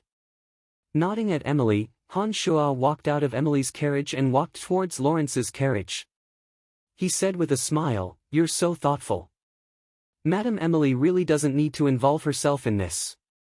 "I'm very sorry, Madame Emily, but you know that I'm doing this for your own good. ASCII fears no one in Valen City. Even with your status, there are some things that you can't interfere with." Lawrence called out softly to the carriage that Emily was in and then instructed the people in front, "Let's go." After Han Shua entered, Lisa seemed to have stabilized her emotions after Lawrence's persuasion. Lawrence didn't say much when Lisa was in the carriage, his expression dark and his thoughts unknown. At this moment, Han Shua didn't know what to say to Lisa either and was also silent the entire way. The carriage stopped in front of a house and Lawrence said softly to Lisa, "Get off the carriage and stay in that house. Brian and I are going out to take care of some matters and we'll be back soon. Don't worry, you'll be very safe in that house." Lisa was much more obedient than usual after experiencing such a tragic disaster. She nodded obediently and allowed Lawrence to get off the carriage. Lawrence knocked on the door and a person walked out. This person was hidden in the shadows and Han Shua immediately discovered that he was the expert that had spied on Clark. "Send her in and have the people inside protect her. You're coming with me," Lawrence instructed and returned to the carriage. After Lisa had gone in, the person walked out and entered the carriage after a while. He sat down silently in front of Han Shua and Lawrence, not saying a word. When they met face to face, Han Shua took a closer look and found that this person looked very ordinary. Han Shua didn't find anything special about his face. However, this person was able to follow the Earth Rider Clark without being discovered. This was enough to show that his strength wasn't ordinary. He's called Lucky and is an assassin. The two people outside with the coachman are the senior swordsman Divak and the Earth Adept Mage Adelo. "We're going to kill Calvert now," Lawrence introduced them to Han Shua and then said that they were going to kill Calvert. "What's your plan?" Han Shua was silent for a moment and then asked. "Calvert is the loyal lackey of the Griffin Legion's leader, Bob Asher, and is in charge of food distribution in Valen City. He was originally an officer of the Griffin Legion and was originally a senior knight of 43 years old. He only had one son, Calvert, who once tried to rape Lisa. In the end, his manhood was cut off by Lisa instead. Thus, the two families formed a deep enmity that is difficult to resolve. As an senior knight, Calvert has more than 10 servants in his house, most of which are soldiers of the Griffin Legion. He's not too hard to deal with." Lawrence slowly said these words, proving that he must have done a detailed investigation beforehand. "I've just received news that Clark has already returned to Valen City and seems to have arrived at Calvert's house. He seems to be helping his father pass on some instructions to Calvert." At this moment, the silent assassin Lucky suddenly spoke up. Startled, Lawrence's brows furrowed tightly and he seemed to be hesitant. Han Shua's heart also jolted as a thick murderous intent appeared on his face. Lawrence's hesitant appearance meant that he was no longer confident because of Clark's appearance. Han Shua, who had entered the true demon realm, Little Skull, and necromancy magic, dared to face Clark head-on. However, Han Shua also wasn't confident that he could win against the Earth Rider Clark, so he also remained silent. Uncle Lucky, if you were to assassinate Clark, how confident are you in killing him? After a moment of silence, Lawrence opened his mouth to ask Assassin Lucky. I think only 50%. Lucky replied indifferently. Nodding, Lawrence said, all right, then you'll be the first to assassinate Clark. I believe that with your strength, even if you can't succeed, you'll be able to retreat unscathed.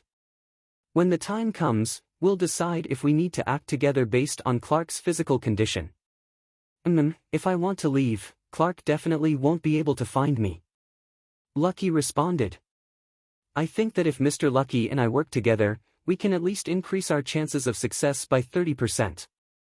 Han Shua looked at Lucky and suddenly spoke. Brian, are you sure that you won't be discovered and won't affect Uncle Lucky? Lawrence's expression turned serious as he looked gravely at Han Shua. I think that my participation will be of help to him. If you trust me, I want to act together with him. Han Shua also spoke seriously as he looked at Lawrence. All right, Uncle Lucky, take him and give it a try. If it doesn't work, give up midway and we'll find another time to act. Lawrence thought for a bit and said to Assassin Lucky. All right. Lucky responded and glanced at Han Shua, saying, we'll leave from here. If the Calvert residence is on fire, that means we can act. You can directly kill your way in, otherwise don't approach. Don't worry, I know what to do. You guys be careful. Lawrence nodded in agreement. Let's go. Lucky glanced at Han Shua and his body lightly floated down from the carriage. He leapt onto a 3-meter-tall roof without making a sound. Han Shua took a deep breath and circulated his magical yuan after focusing his attention. He used the art of the demonic ninth heavens, and also leapt into the air. His body flew up a bit higher than Lucky's jump and also landed soundlessly next to Lucky. Lucky turned back to look at Han Shua in astonishment.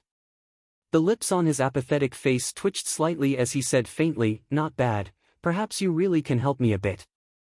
The old assassin Lucky didn't continue to look at Han Shua after he'd finished speaking. His body nimbly shuttled through the night streets and rooftops, drifting like a wandering ghost. Han Shua greatly admired the agility of this person's body. However, Han Shua's magical yuan had reached the true demon realm. His body's agility and flexibility were also outstanding. Using his extraordinary senses, Han Shua followed closely behind Lucky and didn't fall behind at all. Chapter 151. I've troubled the chief. It's getting late. Why don't you rest here tonight? I've prepared a special program for you. Calvert chuckled. Another chant rang out as bone arrows filled the air, surging into the midst of the officers and causing them to cry out in pain. Suddenly, numerous skeletal, zombie, and ghouls appeared in the blink of an eye, as well as the howling gargoyles and hate warriors, charging towards the officers. Hide in a tree and wait. When I make the first move, seize the opportunity and attack Clark. Lucky instructed as he crouched on a wall on the side of the street like a gecko, matching the color of the night. Since Clark was about to leave, Warren changed his strategy and decided to make his move on the road. They would definitely pass through a street after leaving Calvert's house. There were all sorts of buildings and a few lush trees around the street. It was a good place to make a move. Although Han Shua hadn't fully mastered the art of the demonic ninth heavens yet, simple flight wasn't a problem. It was because of this art that Han Shua was able to grow wings and fly out of the encirclement of the soldiers. Suddenly, a series of crackling sounds rang out from the bottom of the carriage. The carriage split into pieces in an instant, with splinters mixed with sand flying everywhere. The milky white sword light burst out 2 meters and blossomed from the broken carriage. The bursting sword light was like a hedgehog covered with spikes, and Lucky was like a hedgehog wrapped in the sword light. "No, thank you, uncle, but there have been a few more strangers in Valen City recently. I have many things to do and won't be staying today." Clark stood up and seemed to want to leave.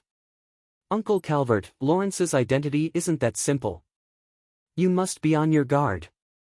My father will send someone to protect you in secret in 2 days." Clark warned Calvert. "Oh, my gosh, it's actually an Archmage necromancer." Calvert suddenly cried out in surprise and yelled out loudly. Han Shua nodded and didn't say anything else. He leapt into the air and landed on a roof. When he looked down, he discovered that Lucky had miraculously disappeared without a trace. Han Shua stood up and shot a look at Lucky when his ears left the tiles. The two of them left without a sound and quickly moved outwards. There were many houses in the surroundings, but when Han Shua listened attentively, he discovered that there didn't seem to be anyone living in the houses. He didn't know if they'd been arranged to leave beforehand. Han Shua was a bit regretful that he hadn't used his senses to scout the surroundings beforehand. He'd been too focused on killing Clark and hadn't paid attention to some details. After advancing to the true demon realm, Han Shua did indeed feel that his body was more flexible and useful than before. He could change his body into various states through his own adjustments. For example, it was very easy for him to conceal his presence like this. After a while, a carriage drove out from the direction of Calvert's house. The clattering of the carriage was quite ear-piercing in the silent night. The coachman was a sturdy guard. He waved the reins in his hand and spurred the running horses. When the carriage arrived at Lage's hiding place, a figure darted out from a hidden corner like lightning. It was as if he was weightless and stuck to the bottom of the carriage. Lucky's performance in this regard was quite satisfactory. He first crouched on the roof as soon as he entered Calvert's house and took a look at the layout of the entire building. He then pointed out the general purpose of each room to Han Shua, such as where the living room was, the master bedroom, and even the bathroom. He vaguely pointed them out to Han Shua. Just as Han Shua was worrying for Lucky, a figure used a levitation spell and quickly approached from the distance. The moon was covered by a cloud of black mist in the blink of an eye, and the already dim sky darkened in an instant. The figure extended a white bone staff from his wide sleeves as he approached. He waved his hand and chanted a spell in a low voice. Taking a deep breath, Han Shua stood in the distance and looked around. He discovered that there were close to 100 soldiers at Clark's place. These well-trained people were searching for Lucky from room to room. They gave up on the chase after Han Shua and focused all their attention on Lucky. Han Shua was startled as he looked at the necromancer that had appeared in the sky. He was stunned by this powerful necromancy magic. "We've been tricked, retreat immediately." Han Shua suddenly called out lowly from the tree above and quickly jumped down from the lush foliage. At this moment, Han Shua's heart was actually calmer. He looked around coldly and discovered that there were suddenly a few more soldiers on the streets. These people were riding warhorses and whizzing in his direction. There were even some who had drawn their longbows and were shooting at him from the roof. From the direction of Calvert's house, a calm and unruffled Clark walked out with a broad, middle-aged knight. Their gazes were fixed on Han Shua as they spurred their warhorses to charge over. Because Clark might be in the hall, the two didn't dare act rashly. They lifted the roof tiles to observe and stuck their cheeks to the roof, trying to hear what was being said inside. In addition, Han Shua discovered that the art of the demonic ninth heavens was much more skillful than the levitation spells that mages in this world could use when they reached the Archmage realm. When an Archmage cast the levitation spells, they couldn't compare to the agility and speed of Han Shua's art of the demonic ninth heavens. Lucky changed into a grayish-brown robe. The color of his robe was the same as the color of the walls of the building. When he slowly walked along the wall, no one would be able to detect anything out of the ordinary even under the bright moonlight. It looked like Lucky had a very detailed understanding of the various styles of buildings. He must have spent a great deal of time and effort studying them. Otherwise, he wouldn't have been able to obtain so much information just by looking at the layout of the building. Han Shua nimbly dodged the arrows when they came, and then discovered that even more soldiers were approaching. After thinking for a bit, Han Shua deployed the art of the demonic ninth heavens, and his entire body suddenly flew into the air, shooting out like a hawk. All of this was clearly seen by Han Shua from afar. When he saw the carriage quickly approach the large tree he was on, Han Shua took a deep breath and focused his cold eyes, tightening his grip on the demon's lair edge. Lucky's expression was still calm as he looked around and said softly, "Let's split up and escape. We'll pass through the houses nearby."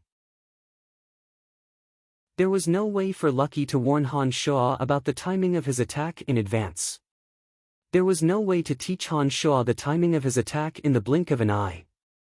Lucky could only let Han Shua grasp it himself. Under Lucky's gaze, Han Shua also took out a robe of similar color and put it on. He followed behind Lucky and approached the brightly lit roof of the hall. In the beginning, Han Shua was quite surprised, thinking that Lucky had succeeded so quickly. When Han Shua focused his attention on the corpse, he discovered that the person was completely unfamiliar and wasn't Clark at all. Messy footsteps quickly approached from all directions, immediately making Han Shua realize the severity of the situation. As they slowly approached the hall, Han Shua's breathing became long and steady, and his heartbeat suddenly slowed to match his breathing. Even the heat emanating from his body changed as he approached the roof of the hall. When they were about to reach the roof, if Han Shua's entire body wasn't moving, he would have been mistaken for a tile on the roof. When the two flew to Calvert's house, Han Shua finally recognized the old assassin Lucky's expertise. A qualified assassin would always maintain a low profile before making a move to assassinate the target. Only at the moment of making a move could the other party sense his presence. Let's do this. Be careful for now, Lawrence seems to have appeared in Valen City. He may come looking for trouble with you. Clark's voice sounded, reminding Calvert to be careful. Lawrence is only the son of the Empire's finance minister. Isn't he just throwing his life away by coming to Valen City to deal with me? Calvert didn't mind as he laughed loudly like a great bell. Lucky had taken a pill, but his body still couldn't reach the level of stealth that Han Shua had. When they finally reached the roof, Lucky looked incredulously at Han Shua, very surprised at Han Shua's extraordinary control over his body. It was only now that Han Shua discovered that Lucky was also an assassin with the strength of a swordmaster. A milky white light flashed through the air, disappearing in the blink of an eye as if it had never appeared. An intact carriage was instantly smashed into pieces, and the person inside died on the spot with bloody holes all over his body. The coachman in the front ran for his life. Numerous arrows whistled through the air, but Han Shua used the demon's lair edge to break through them. He'd flown out of the encirclement in the blink of an eye and landed on a large tree in the distance.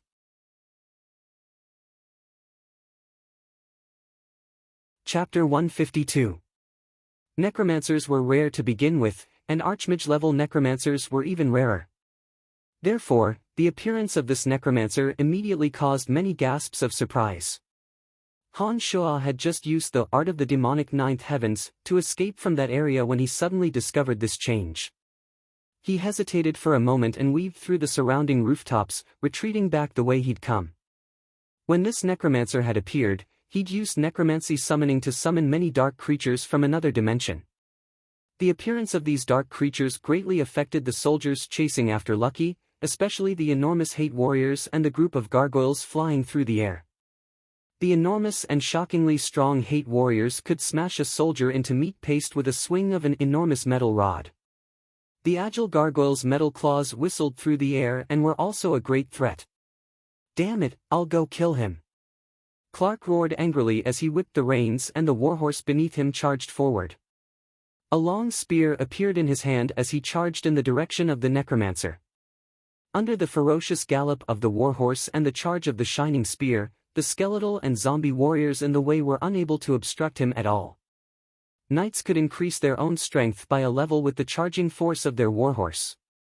Therefore, the scattered dark creatures were unable to stop Clark at all when he and his warhorse charged forward as one.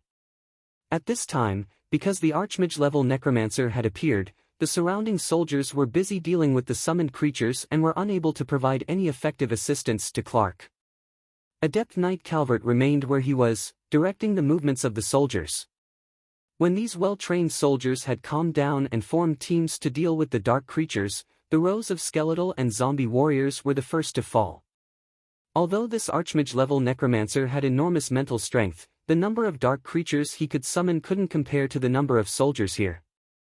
In particular, some of the ghouls and skeletal warriors were of limited use and were often destroyed by a single thrust from the Griffin Legion soldiers.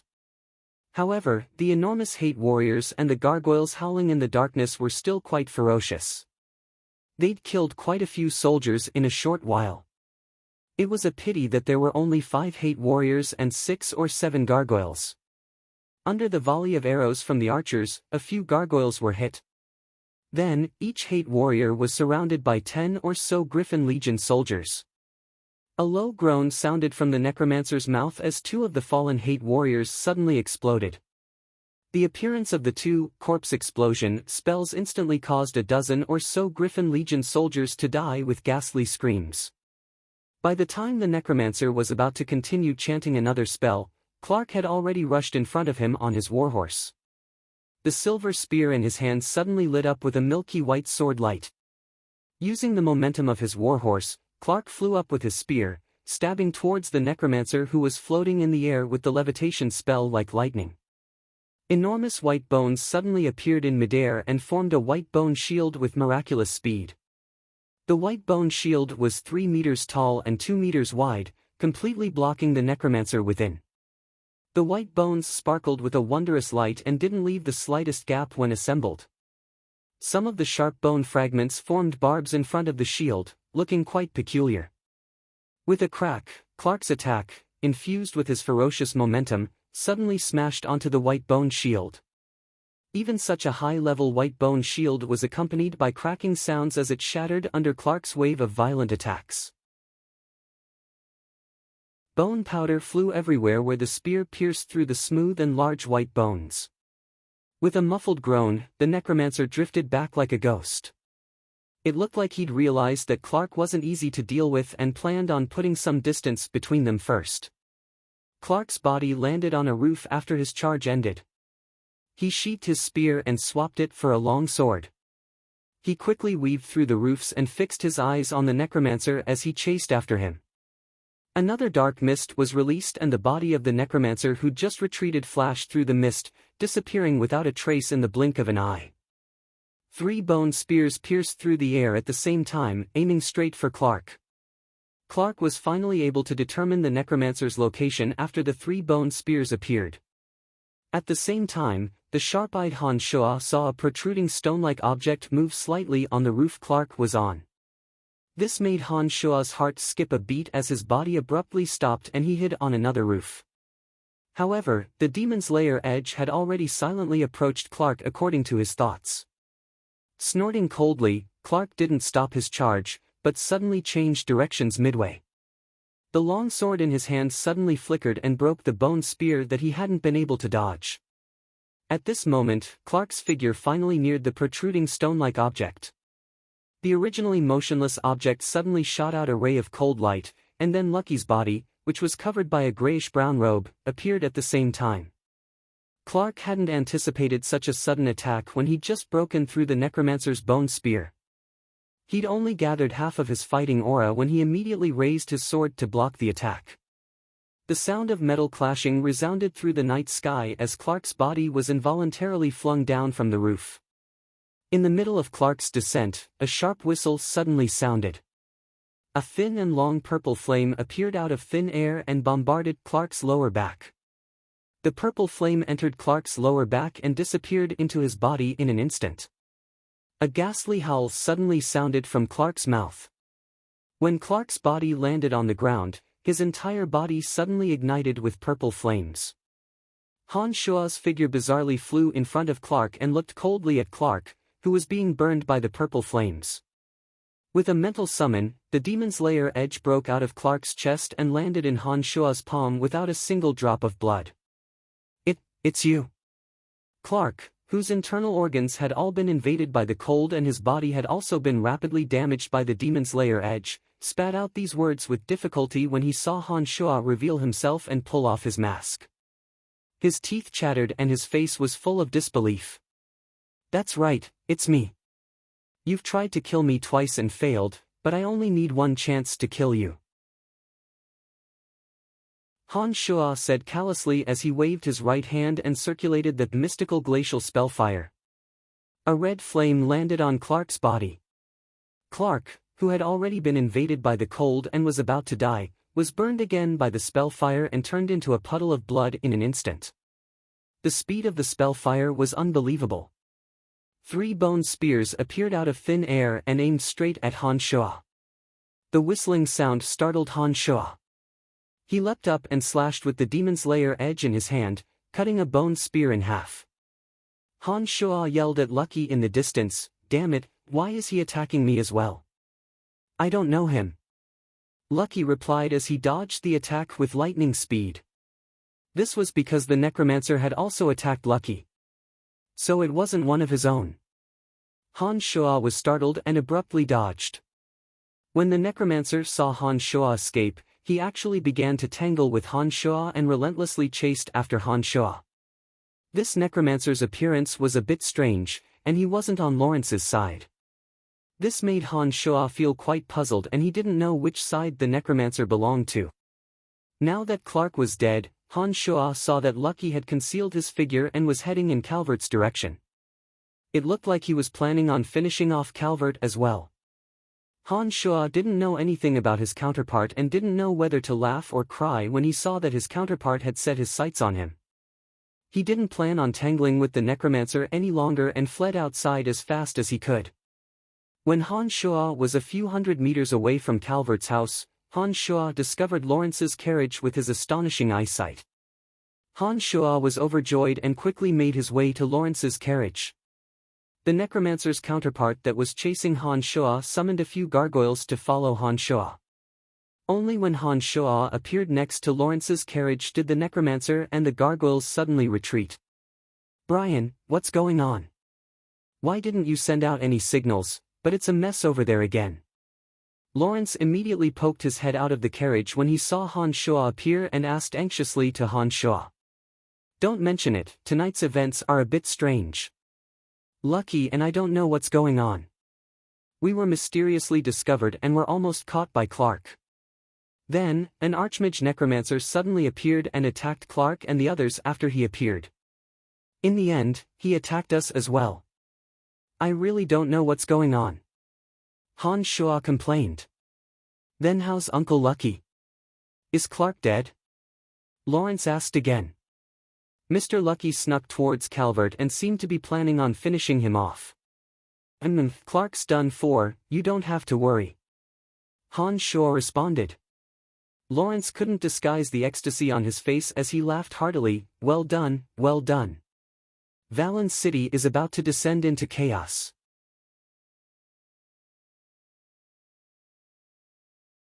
Chapter 153. Lawrence had a crazed expression on his face as he spoke, as if he wished for the world to be in chaos. This made Han Shua feel quite astonished. "Brian, I'll be staying in Valen City for now. You can find me in the house you just came from if you need anything." Right, how do I contact you?" Lawrence was in a good mood as he turned his head to look at Han Shua. Musing for a moment, Han Shua gave Lawrence the address of the hotel Emily was staying in and then quickly left, not caring about what happened afterwards. The hotel Emily was staying in wasn't a Dark Mantle stronghold, so Han Shua wasn't afraid that Lawrence would find her. As Han Shua was making his way back to the Dark Mantle stronghold, the sound of iron hooves rang out from Calvert's direction. It looked like Clark's death had indeed greatly affected the entirety of Valen City. Han Shua didn't linger in this direction at this moment, nor did he care about whether Calvert had been assassinated by Lucky. He concealed his tracks and quickly made his way back to the Dark Mantle stronghold. Han Shua easily found Emily after arriving at the Dark Mantle stronghold in Valen City. Waving her hands, Emily had Chester withdraw and then said to Han Shua with a grave expression, "I know Lawrence's identity. She was indeed worthy of being a senior executive of the Dark Mantle." Han Shua looked joyfully at Emily and asked in high spirits, "That's great. Just what is that kid's background? His status seems to be quite high." "Oh, if you interact with him in the future, pay attention to what you say and how you address him. This person may have a great influence on you. Emily glared unhappily at Han Shuo and then chanted a dark magic spell in a low voice. A boundary suddenly formed in the room and enveloped Han Shuo and Emily within. With this boundary, the members outside won't be able to hear what I'm going to say next, Emily said gravely. Han Shuo was quite surprised to see Emily act so cautiously and hurriedly asked, "All right, don't keep me in suspense. Just what is Lawrence's identity?" Taking a deep breath, Emily sighed and said in a low voice, "He should be His Royal Highness the Third Prince." Startled, Han Shuo looked at Emily with a bit of disbelief. He then shook his head and said with a smile, "You're not joking, are you? Every citizen of the Lancelot Empire knows very well that His Majesty only has 2 sons. How could there be a third prince? In addition, everyone knows that Lawrence is the son of the finance minister of the empire. How could he be the third prince? I'm telling the truth." Emily couldn't help but reach out and pinch Han Shuo when she saw that Han Shuo didn't quite believe her. She then explained, "This matter is a scandal in the royal family. The finance minister, Evie, has some problems in that area and has married a beautiful wife, Alice. He can only look at her and not touch her. Evie has a very good relationship with His Majesty and met Evie's wife, Alice, at a private banquet that Evie held. His Majesty was awed by Alice's beauty, and because Evie was impotent and His Majesty deliberately took action, the two ended up together. This matter was discovered by Evie because Alice was pregnant. Afterwards, His Majesty personally showed up and explained the matter to Evie. What was done could not be undone. Add to that the fact that His Majesty was the ruler of the nation. Evie knew that he was impotent and couldn't say anything to Alice, so he tacitly agreed to the matter. However, because the impact of this matter was too bad, it had been concealed by both sides. Some of the nobles in the upper echelons of the empire were aware of it, but no one dared to talk about it. Lawrence was the son of His Majesty and Alice. Ever since Lawrence was born, his ambitious mother, Alice, had carefully raised him, making him study the ways of governing the country and teaching him the knowledge he needed to know. Lawrence had known his identity since he was young, but his talents were extraordinary and his conduct was brilliant. He even had a very good relationship with his adoptive father, Evie. It was a pity that because of his identity as an illegitimate child, Lawrence couldn't enter the royal family. This made His Majesty feel very guilty and doted on Lawrence. He would often meet with Lawrence alone to express his concern. It was said that His Majesty was very satisfied with Lawrence. As for the other 2 princes, one was brave and had the potential to become a great general, while the other was extraordinarily intelligent but indecisive. It seemed that neither of them were suitable candidates to manage the affairs of the country. Because His Majesty's body was growing weaker and weaker, and he himself felt that he didn't have much time left, His Majesty had been the closest to Lawrence during this period of time. According to the outside rumors, His Majesty had the intention of revealing Lawrence's identity and supporting Lawrence to become the next king. However, the other 2 princes' mother's side was extremely powerful within the empire. If His Majesty acted rashly, even he wouldn't be able to grasp the situation. That was why he hadn't acted yet. As His Majesty's body grew weaker and weaker, a storm was gradually brewing within the empire. That old fox Candide told you not to get too close to Lawrence because he was worried that Lawrence's identity would affect your future. These words from Emily's mouth greatly shocked Han Shuo. Han Shuo had never thought that Lawrence would actually have such a lofty identity. If the situation developed smoothly, it was entirely possible that Lawrence would become the next king of the empire, holding all the power within the Lancelot Empire and dictating the life and death of any person. Seeing Han Shuo take a deep breath and his eyes continuously twinkle, Emily understood that her words had greatly affected Han Shuo. Seeing that Han Shuo was deep in thought, Emily didn't open her mouth to disturb Han Shuo. She only stood there and looked at Han Shuo, waiting for Han Shuo to sort out his own thoughts. After a while, Han Shuo nodded and smiled at Emily. "All right, I understand. Don't worry, I know how to handle my relationship with Lawrence. Our dark mantle has never interfered with complicated internal affairs of the royal family. We only listen to His Majesty's orders." Before the situation is clear and His Majesty has given a definite indication, we normally won't get involved. Candide, that old fox, was able to vaguely warn you after your first mission. This means that he thinks very highly of you. He has good intentions towards you. The more you know about these matters, the more disadvantageous it will be for you. It's because I understand you too well and know of your strength and ambitions that I'm telling you such confidential matters. However, it's still up to you to decide how to grasp and decide.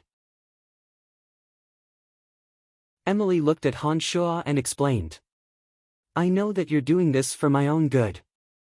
Haha, I know what to do. Oh, I forgot to tell you, I've already killed Clark.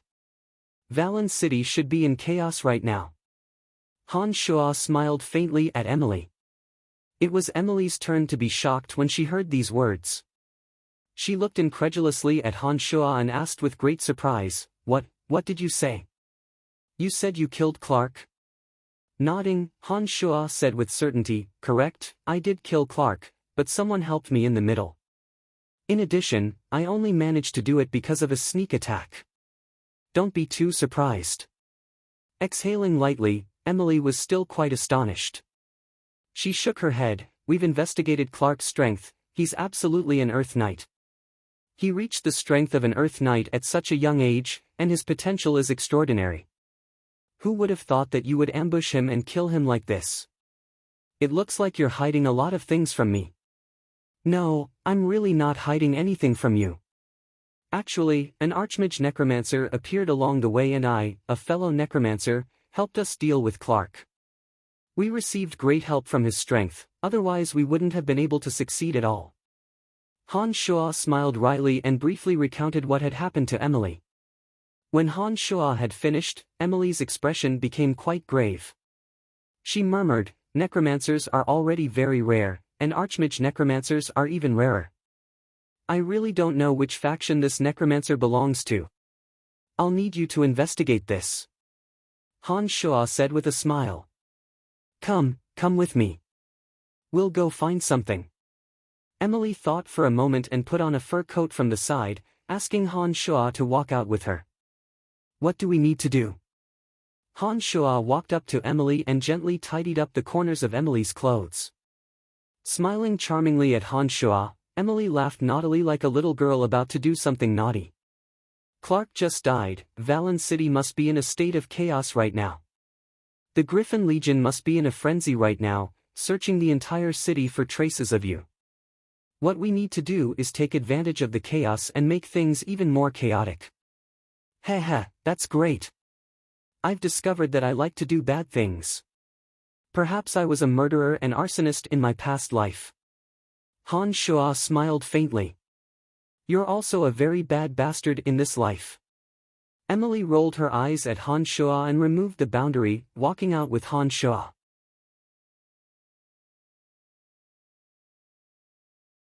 Chapter 154. In the span of a few months, of Bob Asher's two sons, one had mysteriously disappeared, and the other had been killed on the streets. This was too much of a blow to him. Clark was his most valued son, the one he'd placed the most hope on. Now that he'd been killed in Valen City, he'd gone completely insane. That night in Valen City was destined to be a time of chaos. All of the Griffin Legion's soldiers had been gathered and were going from house to house, searching for suspicious characters. Due to the chief's rage, the ordinary soldiers of the Griffin Legion were also in a bad temper. All unfamiliar merchants and adventurers who didn't cooperate in the slightest might face a vicious beating. The sound of hooves thundered through the streets, waking up the people who were sleeping in the middle of the night. Even the symbol of the Griffin Legion, a Griffin Legion, was hovering in the night sky above Valen City, making everyone feel as if they were facing a great enemy. They even thought that the Kasi Empire had invaded in the middle of the night. The griffins were like black dots in the sky, their strange cries deafening to the ears. They flew from the west to the south, and then from the south to the north. Whenever they saw any strange movements below, they would land and move with the soldiers on the ground. So these are griffins. They look quite large. Han Shuo stood behind a large tree on a street near Bob Asher's slave shop, murmuring to himself as he watched a pair of griffins fly past. Indeed, griffins are a very ferocious flying unit. A single griffin has the ability to tear apart ordinary magical creatures. This Griffin Legion is a very important reason why His Majesty thinks so highly of old Bob and doesn't dare to act rashly despite knowing that he has intentions of rebelling. Emily exhaled lightly and explained to Han Shua, shivering a bit. It was a cold winter night, and some of the puddles on the streets had already formed thick blocks of ice. The ice needles hanging from the houses glinted coldly under the moonlight. As the cold wind blew, it was only natural that a mage like Emily would feel cold. Sucking in a breath of cold air, Han Shua held Emily's tender little hand with his right hand and circulated his demonic yuan. Han Shua's right hand was like a small stove, bringing warmth to Emily. You're a necromancer, and at the same time, you've also trained in a special martial technique. But why are you still able to use fire magic? Moreover, you're using it so skillfully, as if you can adjust the temperature according to your will. How are you able to do it? Emily's charming eyes sparkled as she stared at Han Shua, rebuking Han Shua. Actually, this is one of the martial techniques that I practice. Don't be so surprised. Han Shua shrugged his shoulders and explained to Emily honestly. It was a pity that Emily didn't believe Han Shua's explanation in the slightest, but Emily didn't pursue the matter. She smiled faintly, all right, I'll discover all your secrets one day. Your mysteriousness is a kind of poison to me. I've discovered that the more I want to know everything about you, the more mysterious you become. Don't be love-struck. Let's go. Han Shua reached out with a smile and slapped Emily's round butt, urging Emily to walk faster. The two of them didn't bring Chester with them this time. When they arrived at the slave shop where Lisa had been auctioned off last time, Han Shua released a dark mist magic and shrouded the surrounding walls in an even darker environment. Haha, your grasp of necromancy magic isn't bad now. Emily laughed lowly. As an archmage, she used the levitation spell and slowly rose into the air, landing on a 5-meter-tall wall. She spoke again, I'll wrap the rope inside, you can use it to climb over. Why go to so much trouble? Han Shua laughed lowly and his body abruptly shot through the air. His speed was faster and steadier than Emily's levitation spell, and he landed beside Emily in the blink of an eye. Her body suddenly froze in place and Emily looked at Han Shua as if she'd seen a ghost in broad daylight. Her beautiful eyes sparkled and she threw herself into Han Shua's arms, using all her strength to pound Han Shua's chest. She cursed with a mixture of anger and joy, you annoying bastard, you've clearly reached the archmage level long ago and you've been lying to me. I'll fight it out with you, you bastard, you bastard. When Han Shua heard the strange sounds coming from afar, he didn't dare stay at a high place in case he attracted the attention of bystanders. He abruptly grabbed Emily and flew down, hiding in a corner of the slave trading house. He then grabbed Emily's little hand and explained with a rueful smile, I didn't lie to you. This flying method is similar to the levitation spell and is one of the martial arts techniques I've trained in. It has nothing to do with magic. Think carefully, did you feel any magical pulses from my body just now? Emily started when she heard Han Shua's words and her long eyelashes fluttered in confusion. She then looked at Han Shua in shock and asked incredulously, just what kind of martial arts technique are you training in? According to my understanding, even the strongest swordsman or sacred knight can only use fighting aura to fly into the air for a short period of time. That kind of martial arts technique can't even be called a flying technique. How can you do it? I've said before that the martial arts technique I train in is a bit more wondrous. It's hard for me to explain it to you. Han Shua indeed couldn't say much about the training of magical arts and could only explain it to Emily this way. All right, I knew I wouldn't be able to get anything out of you. Let's go. Let's take advantage of the chaos in Valen City and see if we can get anything useful from this slave trading house. Emily rolled her eyes at Han Shua in rebuke and tugged on Han Shua's arm as they walked the familiar path towards the slave trading house. Emily must have carefully investigated this slave trading house beforehand and was very familiar with the buildings here. Her body floated in midair as she walked and didn't make a single sound. A layer of black magic as thin as a cicada's wings formed around her body, concealing the condition of her body. Han Shuo had long since become familiar with this kind of shady business. Not only did he not make a single sound, but he also used his extraordinary senses to continuously point the way for Emily, allowing the two to avoid the many guards patrolling along the way. After a while, the two passed through the two buildings of the auction house they'd passed last time and headed deeper into the back three buildings. This slave trading house usually has soldiers from the Griffin Legion stationed here. It'll be very difficult for us to leave once we've been discovered. However, because of Clark's death today, the soldiers inside will definitely be mobilized to conduct a manhunt for all of Valen City. This is the best opportunity for us, Emily explained to Han Shuo as they walked. Han Shuo became serious once they got down to business. He listened to Emily's words as he silently observed the surroundings. At this moment, an extremely odd smell surged into Han Shuo's nostrils. This smell was mixed with the smell of blood and it was a bit pungent as Han Shuo slowly took in the air. Sniffing, Han Shuo reached out a hand to pull Emily and said lowly, "There's the smell of blood. Something doesn't seem right here either." "I don't think so." Emily sniffed hard and spoke with surprise. She thought for a moment and seemed to remember Han Shuo's miracles. She said, "See if you can find the direction the smell of blood is coming from." Nodding, Han Shuo said lowly, "Follow me." Grabbing Emily's little hand, Han Shuo used his nose to search for the direction of the smell of blood. He passed two buildings on the side and arrived next to a pond. There was a fake mountain next to the pond with several dark caves within. Han Shuo's ears and nose were put to good use as he led Emily into one of the caves.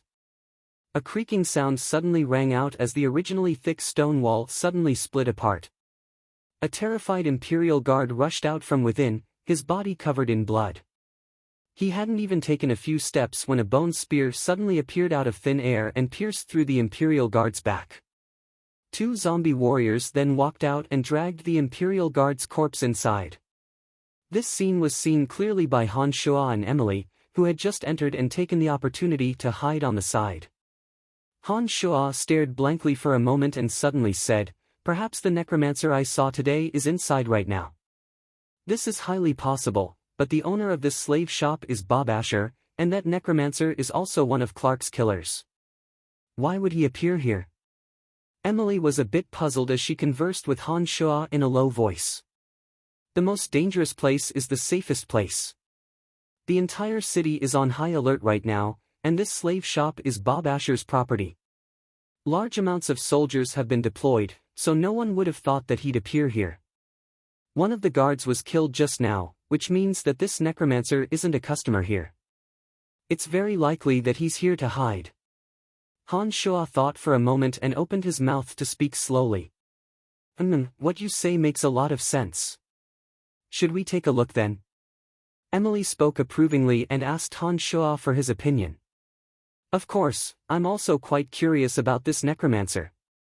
If I were to face him alone, I'd probably have no choice but to run, but now that you're here, we don't need to fear him." Han Shuo opened his mouth to speak and paused. Han Shuo listened attentively to the movements inside and said after a while, "All right, the footsteps of the zombie warriors have faded away. Let's go take a look."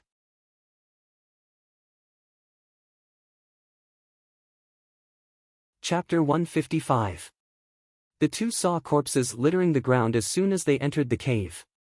A rough estimate estimated that there were at least a few dozen bodies. Judging from the clothing on their bodies, there were guards from the slave shop, nobles who had come to choose their slaves, and even slaves who had been imprisoned in cages. Torches burned on the surrounding walls, illuminating the area. This place was most likely used to imprison slaves. There were many iron bars in the surroundings, and there were also some instruments of torture in the middle. It looked like they were used to discipline disobedient slaves. A high platform had been built with black stones in the center, and a corpse was tied to several pillars. There was a square groove about 3 meters wide in the center of the platform, and a strong stench of blood emanated from it. More than 10 zombie warriors were summoned and lifted the corpses on the ground, throwing them one by one into the pool of blood in the center of the platform. When the intact corpses fell into the pool of blood, they sank into it with a splash. The pool of blood then bubbled with a gurgling sound, calming down after a while as the water level in the pool rose a few notches. As more and more corpses were thrown into the pool of blood, more and more blood appeared in the pool, almost filling it to the brim. In the corner of the platform, the necromancer that Han Shuo had seen last time was holding a white bone staff and revealing his appearance. His body was emaciated, and he was looking expressionlessly at the pool of blood. No signs of life could be seen in his grayish-brown eyes. Han Shuo and Selena immediately retreated to a corner when they entered, only using the cracks in the corners to observe everything. Emily set up a soundproof boundary around the two and immediately said in a low voice, "It looks like this necromancer is setting up some sort of altar. I wonder what he's planning on doing." Shaking his head, Han Shuo's expression was grave as he said lowly, "I don't know if it's because I've grasped too little necromancy magic, but I don't know anything about this altar that the necromancer is setting up. It looks like an archmage necromancer has grasped many powerful necromancy spells indeed." As Han Shuo and Emily spoke in low voices, the necromancer waved the white bone staff in his hand and chanted a spell in a low voice. The blood in the pool of blood on the altar suddenly began to swirl, and the corpses that had been tied to the pillars were instantly stripped of their flesh and blood, becoming a few sets of eerie white skeletons. Another spell of necromancy was chanted, and the souls on the ground that hadn't yet dispersed seemed to materialize as they transformed into clouds of grayish-brown smoke, surging into the pool of blood in the center of the altar. The blood in the blood pool formed a whirlpool, and the bones of the corpses that had just sunk to the bottom were revealed one by one. Then, these white bones slowly pieced together, gradually forming a three-eyed evil god with 8 horns on its head and a barbed tail at its waist. This three-eyed evil god was formed from white bones. Its 3 eyes were red, yellow, and blue, like triangles embedded on its forehead. When it was still forming, a vast and enormous evil presence spread from its body, filling the entire area with its evil presence. It was a kind of ruthless, murderous, and extremely bloodthirsty evil. Even from a great distance, Han Shuo felt a chill in his heart. His eyes abruptly locked onto the three-eyed evil god, not leaving it for even a second as he focused all of his attention on all of its movements. "Oh, my gosh, he's connected to the three-eyed evil god, Ansidesi, through the altar." Emily groaned in disbelief, her beautiful eyes filled with shock. Gods were powerful beings of legend, and they had the ability to penetrate the heavens and the earth. However, they were bound by the laws of the plane and couldn't reveal their true forms in this world. However, through some rituals and mediums, some people in this world could actually use profound secret techniques to communicate with the gods. All this time, Han Shuo had thought that this kind of unproven theory was very absurd and that it was something that couldn't possibly exist. But now that the truth was right in front of him, Han Shuo had no choice but to believe it. Seeing that they were separated by who knew how many planes of existence, the three-eyed evil god, Ansidesi, had used this necromancer's ritual to descend his consciousness onto the white skeleton. Han Shuo stood there in a daze, his thoughts a mess. A series of mysterious and ancient sounds came from the mouth of the three-eyed evil god. Han Shuo and Emily were both baffled and didn't know what this string of sounds meant. However, the skinny necromancer seemed to be able to communicate directly with him. The necromancer was prostrating on the ground, his head buried deep in his chest as he kowtowed. He suddenly lifted his head with a look of fear and trepidation, and then quickly chanted an incantation. The Life Scout necromancy magic was released, and it suddenly floated in all directions. Not good. When Han Shuo saw this magic appear, he immediately knew that he was in trouble. He suddenly gave a low cry and planned to pull Emily away from this place. Unfortunately, he was still a step too late. The Life Scout magic spread out in all directions, and suddenly lit up when it neared where Han Shuo and Emily were. The face of the kneeling necromancer immediately darkened and he suddenly waved his white bone staff. The dozen or so zombie warriors that had stopped in the surroundings suddenly walked towards Han Shuo and Emily. "We've been exposed, we have to leave immediately." Emily shouted and suddenly retreated, planning to take Han Shuo and leave this place. At this moment, the sharp-eyed Han Shuo saw that because of the necromancer's distraction, the body of the three-eyed evil god, Ansi, that had just been formed from white bones, suddenly collapsed into the blood pool on the altar. It looked like the necromancer couldn't be distracted for even a moment in order to use the mysterious magic to use the blood and bones in the blood pool to communicate with the three-eyed evil god Ansi. If the necromancer was distracted to deal with Han Shuo and Emily, then Ansi, who had crossed who knew how many planes of existence to descend upon this place with his consciousness, wouldn't be able to use the blood and bones to appear. The three-eyed evil god Ansi can't help him, the two of us don't need to be afraid of him. Han Shuo's body paused and he stopped at the entrance of the cave. He even grabbed Emily's retreating body with a backhand grip. Emily's beautiful eyes focused on the altar as soon as she heard Han Shuo's words. She also discovered that the three-eyed evil god had disappeared into the blood pool. She immediately calmed down and shouted, "Who are you to dare use such an evil ceremony to summon the three-eyed evil god Ansi in Valen City? The two of you shouldn't have barged in, otherwise I wouldn't have killed you." The skinny necromancer used a levitation spell to fly towards Han Shuo and Emily after saying these words in a hoarse voice. He waved the white bone staff in his hand and released a high-level necromancy spell, Chains of the Grudge Spirits. Dozens of grudge spirits tangled together and formed a long metal chain that moved towards Han Shuo and Emily. The dozen or so zombie warriors also raised their wooden clubs and arrived in front of Han Shuo and Emily, immediately attacking Han Shuo and Emily. Emily snorted delicately and took out her magic staff. She chanted a dark magic spell, and a pitch-black death scythe suddenly took shape in the air. She pointed her magic staff at it and it slashed towards the zombie warriors. The zombie warriors' bodies were as fragile as paper under the death scythe's slashes. They were torn apart in an instant, and not a single one was able to get close to Han Shuo and Emily. As the chains of the grudge spirits wrapped around them, Han Shuo's Demon's Lair edge suddenly whistled as he activated that mystical glacial spell fire, causing the Demon's Lair edge to explode with blinding red light.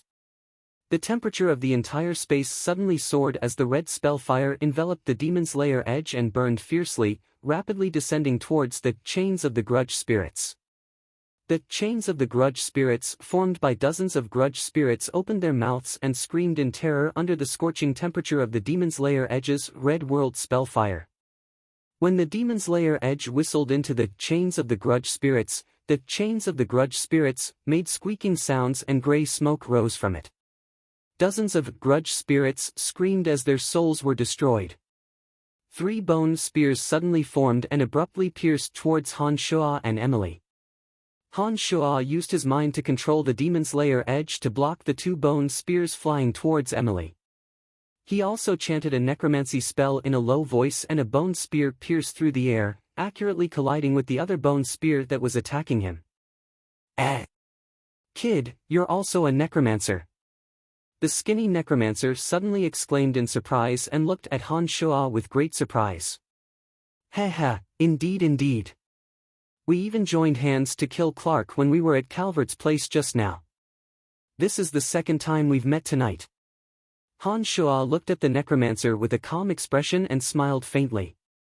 Last time at Calvert's house, Han Shuo had covered his face at first and had only taken off his mask when he killed Clark. When the necromancer had attacked Han Shuo, the two had been quite a distance apart. Because it had been the middle of the night, the necromancer hadn't clearly seen Han Shuo's face. It was obvious that Han Shuo hadn't recognized him this time. "So it's you," the necromancer exclaimed lowly and quickly floated towards Han Shuo again. He said darkly, "We're both necromancers, let me see if you've understood the mysteries of necromancy." The necromancer attacked again after he'd finished speaking, looking like he wanted to kill off Han Shuo first.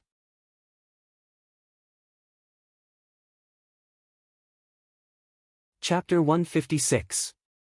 I've only just started and was just about to ask for your guidance. Han Shuo wasn't afraid of him. There was also the dark archmage, Emily, by his side. With the two of them fighting him, they definitely wouldn't be at a disadvantage. Thus, when the necromancer floated over, Han Shuo didn't seem nervous at all. The necromancer's figure was as elusive as a ghost, constantly changing directions as he neared Han Shuo and Emily. When he was only 10 meters away from the two, the archmage suddenly waved his white bone staff and chanted a necromancy incantation in a low voice. An evil knight with dark brown skin and a body covered in black metal armor, was over 3 meters tall, and was riding a howling beast that was even more robust than a wild rhinoceros. Its body was covered in brown scales, and it raised a spiked club that was as thick as a person. It urged the howling beast beneath it to charge viciously towards Han Shuo and Emily. Evil knights were dark creatures of a higher level than hate knights. Only archmage necromancers could summon them. They came from the dark abyss of another dimension, and the black metal armor on their bodies had excellent physical defense. Their ferocious strength combined with the howling beast's charge was a nightmare for anyone. As soon as the evil knight appeared, he urged the howling beast to charge at Han Shuo and Emily, raising his spiked club high above his head and smashing it down like an iron pillar. When Emily saw the evil knight appear, she immediately retreated without saying a word. She chanted a dark magic incantation in a low voice, and the enormous Grim Reaper's scythe, which had yet to disappear, once again slashed at the evil knight under Emily's control. After summoning the evil knight, the necromancer didn't take another step forward. Instead, he quickly dodged to the back, summoning a group of gargoyles to attack Han Shuo as he continued to fire bone spears in all directions. Compared to the fights between the students of the academy, this necromancer was obviously a veteran of 100 battles. He had a very accurate grasp of the timing of the battle. He had drifted towards Han Shuo's group in order to summon the evil knight in front of them. He wanted to charge at them at close range so that they wouldn't have much of a chance to defend themselves. The demon's lair edge followed Han Shuo's will and once again spiraled out, bringing with it the fiery red spell flames, shooting towards the group of attacking gargoyles. Han Shuo chanted a bone shield spell and abruptly placed it in front of him, blocking the bone spear from piercing through. After blocking 2 attacks from the bone spears, the bone shield ran out of magic power and cracked. At this moment, Han Shuo's mental strength quickly condensed and circulated, suddenly summoning the little skull. He even used his consciousness to tell the little skull to deal with the evil knight. The evil knight riding the howling beast was an extremely high-level dark creature. When faced with the Grim Reaper's scythe formed by Emily's dark magic, he very nimbly used the spiked mace in his hands to defend himself. The spiked mace that had appeared with him in this plane was extremely sturdy and didn't break at all when it collided with the Grim Reaper's scythe formed by Emily's magic. "Oh, do you only know how to summon skeletal warriors?" The necromancer was very confused when he saw that Han Shuo had only summoned a strange little skull warrior after quickly chanting a spell. Han Shuo didn't reply with a calm smile on his face. He only used his consciousness to instruct the little skull to attack the evil knight. The 2 leg bones suddenly shot out, and the 7 bone spurs on the little skull's back swayed as he actually flew into the air. The bone dagger that he had been holding tightly was the first to shoot out, quickly stabbing towards the evil knight's back like a bolt of lightning. The evil knight that was facing the Grim Reaper's scythe seemed to be a bit disdainful. He only shook his shoulders slightly, and black iron armor covered his back. The necromancer had a mocking smile on his face as he watched the little skull's attack. He wasn't worried about the evil knight that he had summoned at all. Just as the little skull's bone dagger was about to land on the evil knight's back, the bone dagger magically froze in the air for a moment. Then, it suddenly changed direction and stabbed into the evil knight's exposed neck with a whoosh. The evil knight that was facing the Grim Reaper's scythe's attack suddenly let out a series of strange, mournful cries as he waved the huge wolf-tooth club in his hands wildly. With a "pu" sound, the scythe that Emily had condensed passed through the wolf-tooth club's bombardment and chopped down on the howling beast beneath the evil knight. The howling beast's head was directly chopped off, and sparks of light shone from its head. At the same time, the little skull that had flown over had already landed in front of the evil knight. The 7 bone spurs on his back instantly danced as if he was using the chaotic cloak technique. The 7 bone spurs fiercely stabbed at the evil knight's body that wasn't covered in black iron armor. The little skull also pulled out the bone dagger that had been stuck in the evil knight's neck. He held it in his hand and continuously stabbed it into the evil knight's body. The originally shiny black iron armor of the evil knight suddenly underwent a huge change along with the howling beast's loud roar. The black iron armor suddenly rusted, and the originally thick and lustrous body of the evil knight turned to dust as if it had been weathered away. In the blink of an eye, it had disappeared without a trace. Even the howling beast he was riding had turned to ashes like him. This was a sign that all traces of life had been completely erased. After the evil knight had disappeared, Emily let out a light breath and calmed her tightly clenched heart. The Grim Reaper's scythe had also disappeared along with it. The one that remained in place was still the little skull holding the bone dagger. Little Skull waved the bone dagger a bit, and the 7 bone spurs that had been scattered on the ground flew back to his back. At this time, the disdain on the necromancer's face had long since disappeared without a trace. He looked at Little Skull in disbelief and cried out in shock, "Impossible, absolutely impossible. Not even 100 skeletal warriors could harm an evil knight. This goes against the common sense of necromancy." A calm smile still hung on his face as Han Shuo said very casually, "Nothing is impossible. Although I don't grasp as much necromancy as you, I don't think there's anything that I can't understand." The bone dagger-wielding little skeleton's leg trembled as he gave the order. He'd already locked onto the necromancer and quickly flew towards the necromancer. He jumped in fright and then chuckled oddly, "Good, very good. Then let me see just what secrets you have." A necromancy incantation came out of his mouth and he quickly approached Han Shuo. Just as he was about to draw close to the little skull, the necromancer suddenly flew high into the air and threw out the white bone staff in his hand, suddenly covering Han Shuo's head. In the blink of an eye, an enormous amount of evil mental strength surged into Han Shuo's mind through the white bone staff. Like a magnet, it attempted to take over Han Shuo's memories for itself. A proud smile appeared on the necromancer's face as he yelled darkly at the panicking Emily, "Don't act blindly without thinking. I've already established a connection with his soul. If I suddenly die, his soul will scatter as well and he'll become an idiot." Emily was stunned when she heard these words. She then looked anxiously at Han Shuo. She discovered that Han Shuo's expression had become absent-minded in just an instant. His eyes were unfocused as he stood there, as if he were a statue or a stone person. Even the little skull, who'd just received Han Shuo's order to attack the necromancer, suddenly froze in place. He raised his bone dagger and looked around blankly, as if waiting for Han Shuo to give him an order. This is a necromancy spell I've recently grasped called Soul Erosion. Using this necromancy spell, I can take over a person's soul as my own. After eroding their soul, I can obtain all their secrets. In this process, I'm connected to the target's soul. If I suddenly die, the target won't be able to escape either, When the necromancer saw that the evil power of the white bone staff had invaded Han Shuo's mind, he immediately explained to Emily with a smug expression. Emily was extremely anxious as she looked at Han Shuo's current state. She didn't know if she should make a move against this necromancer or not. As an archmage, Emily could clearly feel the enormous evil power of the white bone staff above Han Shuo's head pouring into Han Shuo's body. Therefore, Emily really didn't dare to doubt the necromancer's words. Just as Emily was extremely anxious and didn't know what to do, the originally lifeless Han Shuo suddenly let out a shrill howl. Han Shuo's 2 arms ignited with purple and red flames. His entire body seemed to be wrapped in the purple and red flames. His face looked extremely sinister and frightening, and his entire body was filled with an extremely dangerous aura.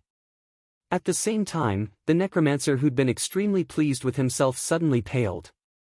His originally relaxed and proud expression abruptly faded as he yelled with extreme fear, "No, don't."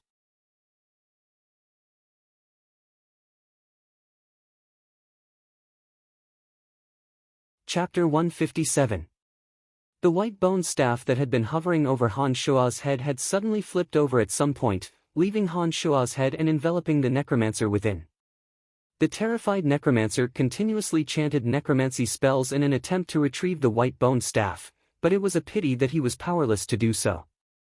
At the same time, the demon's lair edge suddenly flew out and abruptly stabbed into the necromancer's chest. Red demonic flames instantly ignited above his head, and Han Shua suddenly sat down cross-legged. It was his turn to softly chant necromancy spells. In an extremely short amount of time, the necromancer whose head had been enveloped in red demonic flames had been burned beyond recognition. His head was like a piece of black charcoal, and his facial features were no longer discernible. A mysterious incantation sounded from Han Shua's mouth. Han Shua waved his hand and the white bone staff shot out a web of green light. This web of green light enveloped the necromancer's head, sucking in something like a whirlpool. A cloud of gray aura suddenly floated out of the necromancer's body. It was the same as the souls of the dead in the field, and was slowly caught in the large green net. It floated in front of Han Shua along with the white bone staff. When it reached Han Shua's head, the white bone staff suddenly fell into Han Shua's hand. The green web, along with the necromancer's soul, flowed through Han Shua's mouth, nose, eyes, and ears, bit by bit into Han Shua's head. This series of changes left Emily dumbfounded. She had no idea what had just happened. She couldn't understand why the necromancer, who had been so proud just a moment ago, had lost his soul in an instant and been collected by Han Shua. After the aura of the green web and the necromancer's soul flowed into Han Shua's head through his 7 orifices, Han Shua sat cross-legged without moving. However, his facial expression constantly changed, sometimes joyful, sometimes pained, and sometimes angry. While Han Shua sat cross-legged without moving, Little Skull, who had been standing in place blankly, seemed to be a bit puzzled. Holding the bone dagger in his hand, he paced around the area. When Little Skull walked to the center of the altar, he actually set his eyes on the blood pool where Ansidesi had summoned the three-eyed demon god. "Get out of there!" Emily knew that Little Skull had a mysterious connection with Han Shua. When she saw Little Skull run to that dangerous place alone, she immediately shouted. The blood pool in the center of the evil altar was formed from the blood of the many guards and merchants here. In addition, the necromancer had added some kind of malicious substance into it. Emily was afraid that the filth in the blood pool would harm Little Skull's body after he entered. Unfortunately, Emily wasn't Han Shua. Her words had no effect on Little Skull at all. Her shout of "Get out of there" actually had the opposite effect. Little Skull turned around and rubbed his shiny skull. He looked at Emily with some confusion, then jumped into the blood pool. Oh, heavens, the master is crazy, and even the summoned creature is a little crazy. Emily was about to go crazy with worry and immediately cursed out loud. Although she was cursing, Emily still walked towards the altar, intending to see how she could help Little Skull. When she arrived at the altar, she immediately saw Little Skull splashing around in the blood pool, like an innocent child playing with water.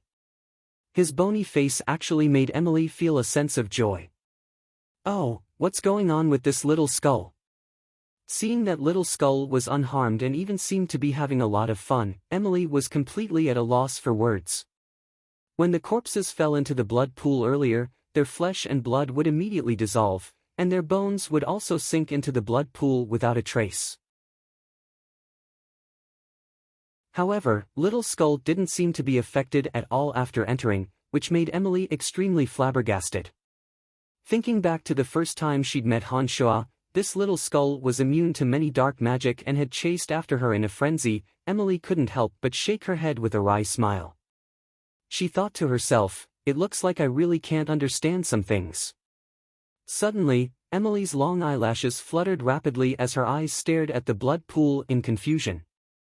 When she looked closely, Emily discovered that the amount of blood in the blood pool seemed to be gradually decreasing.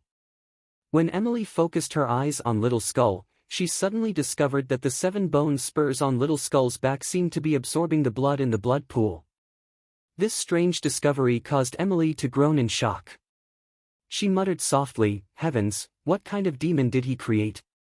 The blood in the blood pool was gradually absorbed by the 7 bone spurs on Little Skull's back as he played with the water. When the bottom of the blood pool could be seen, many of the white bones in the pool seemed to be affected by some kind of power and turned into bone powder that fused with the remaining blood. Then, they were absorbed by the 7 bone spurs along with the blood. This process lasted for half an hour. Everything in the blood pool was absorbed by the 7 bone spurs on Little Skull's back. When the blood pool was emptied, Emily discovered that the 7 bone spurs on the little skeleton's back had completely turned a demonic red, like fresh blood. They even faintly emitted a bloody glow, making them look even more terrifying and incisive. The blood pool was square in shape, and was more than 3 meters deep after everything disappeared. Little Skull was only a little more than a meter tall.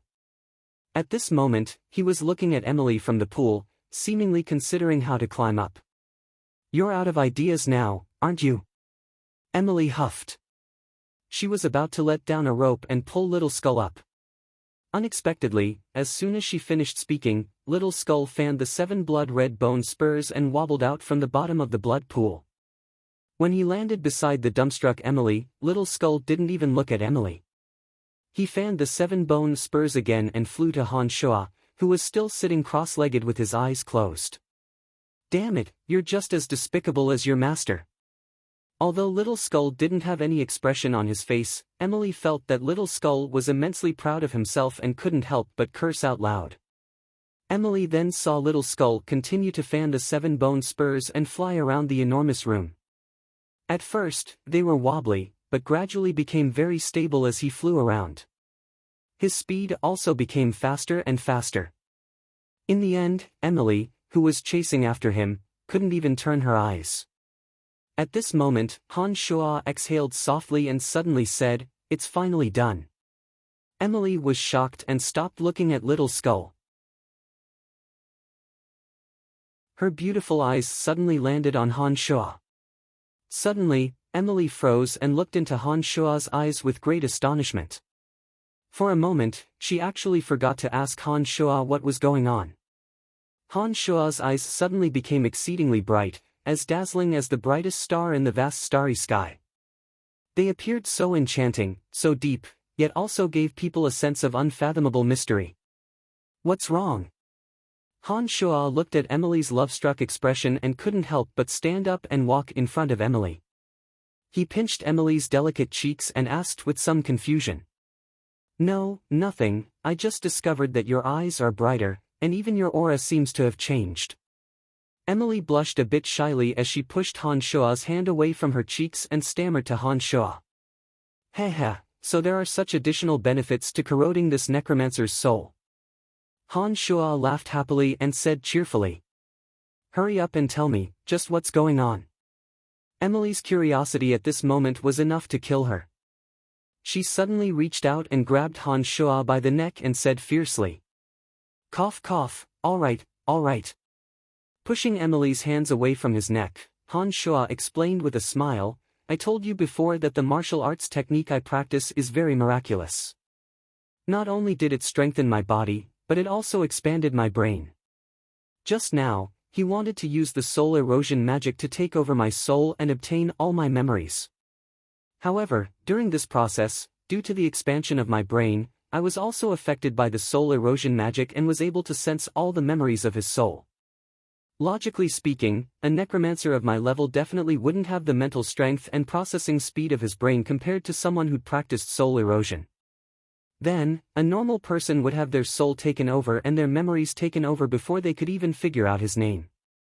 It's a pity that my brain has been brutally strengthened and the tenacity of my nerves isn't something he can imagine. I was faster than him and obtained all of the memories in his soul. I then took over his soul and obtained everything of him. It's that simple." Emily was flabbergasted when she heard this explanation from Han Shua's mouth. Her face was full of disbelief as she looked at Han Shua and kept shaking her head as she said lowly, "Unbelievable, truly unbelievable. Just what kind of monster are you?" Han Shua hugged Emily tightly and said with a cheeky grin, all right, don't be so surprised. We can leave this place now." The demon's lair edge that was still stuck in the necromancer's chest suddenly flew up after he'd finished speaking and landed in Han Shua's hand in an instant. There was still a severed finger at the tip of the demon's lair edge.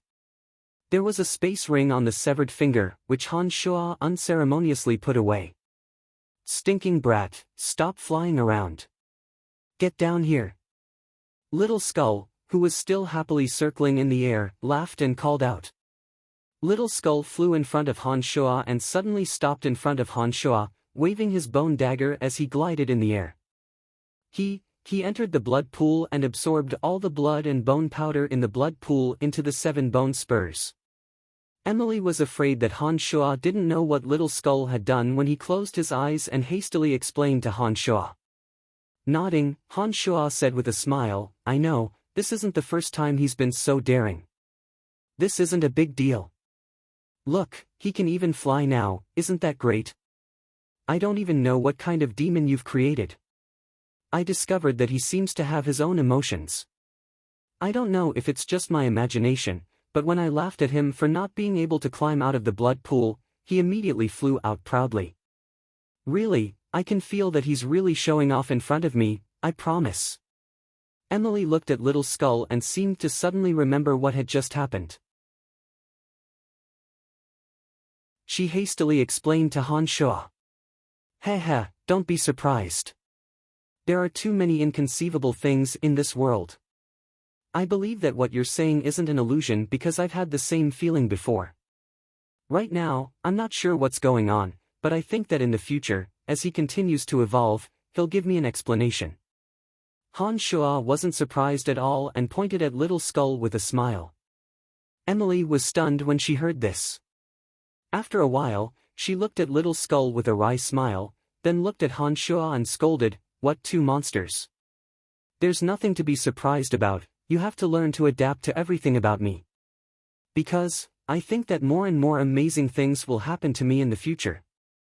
Han Shuo laughed loudly and seemed to be in a very good mood.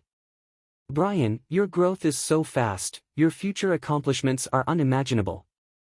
Who knows, maybe I won't be able to help you very soon. As for me, I'm just a widow. Will you abandon me in the future?" Emily looked at the current Han Shuo and suddenly thought of the future. Her beautiful eyes looked at Han Shuo and asked a bit strangely. "Don't be silly, I'm with you not because you can help me with anything. Even if our identities change in the future, it won't affect us at all." Han Shuo looked deeply at Emily as he said this. When he saw Emily's happy expression, he pulled on Emily and said, Let's go. Let's leave this place first, we don't need to go anywhere else. I think I've already gotten what you need." The two didn't continue to linger and left hand in hand. The sky had just begun to brighten, so they took advantage of the fact that no one was paying attention and left the place as stealthily as they had come.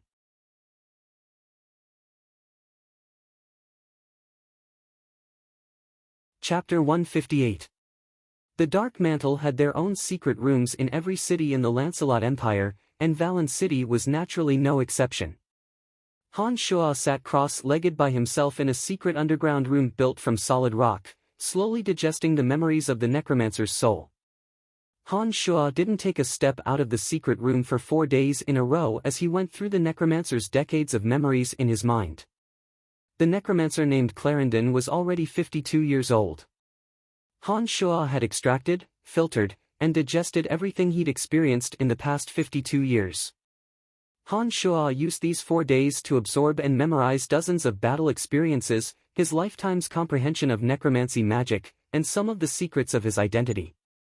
Of course, Han Shuo was too lazy to use his brain to remember the other unimportant matters. After learning all of the necromancer's experiences, Han Shuo learned that Clarendon had always belonged to an organization called the Calamity Church, and had been acting under the orders of the Calamity Church's upper echelons. The operation against Clark this time was completely under the orders of the upper echelons. Clarendon himself didn't know why he had to assassinate Clark. Apart from some matters regarding his identity, Han Shuo's greatest gain was that he'd obtained some of the necromancer Clarendon's magical experiences from apprentice to archmage, as well as all of his battle experiences and comprehension before his death. If there really was such a thing as reaching the heavens in a single step in this world, then Han Shuo was one of them. Obtaining the necromancer's magical body and battle experiences would allow Han Shuo to avoid many detours before he became an archmage. As long as he had enough mental strength, he'd be able to quickly and immediately learn high-level necromancy magic. Clarendon's dozens of battle experiences had greatly enriched Han Shuo's horizons, and would be immeasurably beneficial to Han Shuo's future battles. The immature Han Shuo knew everything that needed to be avoided and paid attention to. This kind of gain wasn't any less than the comprehension of necromancy magic. After 4 days, Han Shuo had obtained all of Clarendon's valuable memories. However, he did not immediately leave the secret room.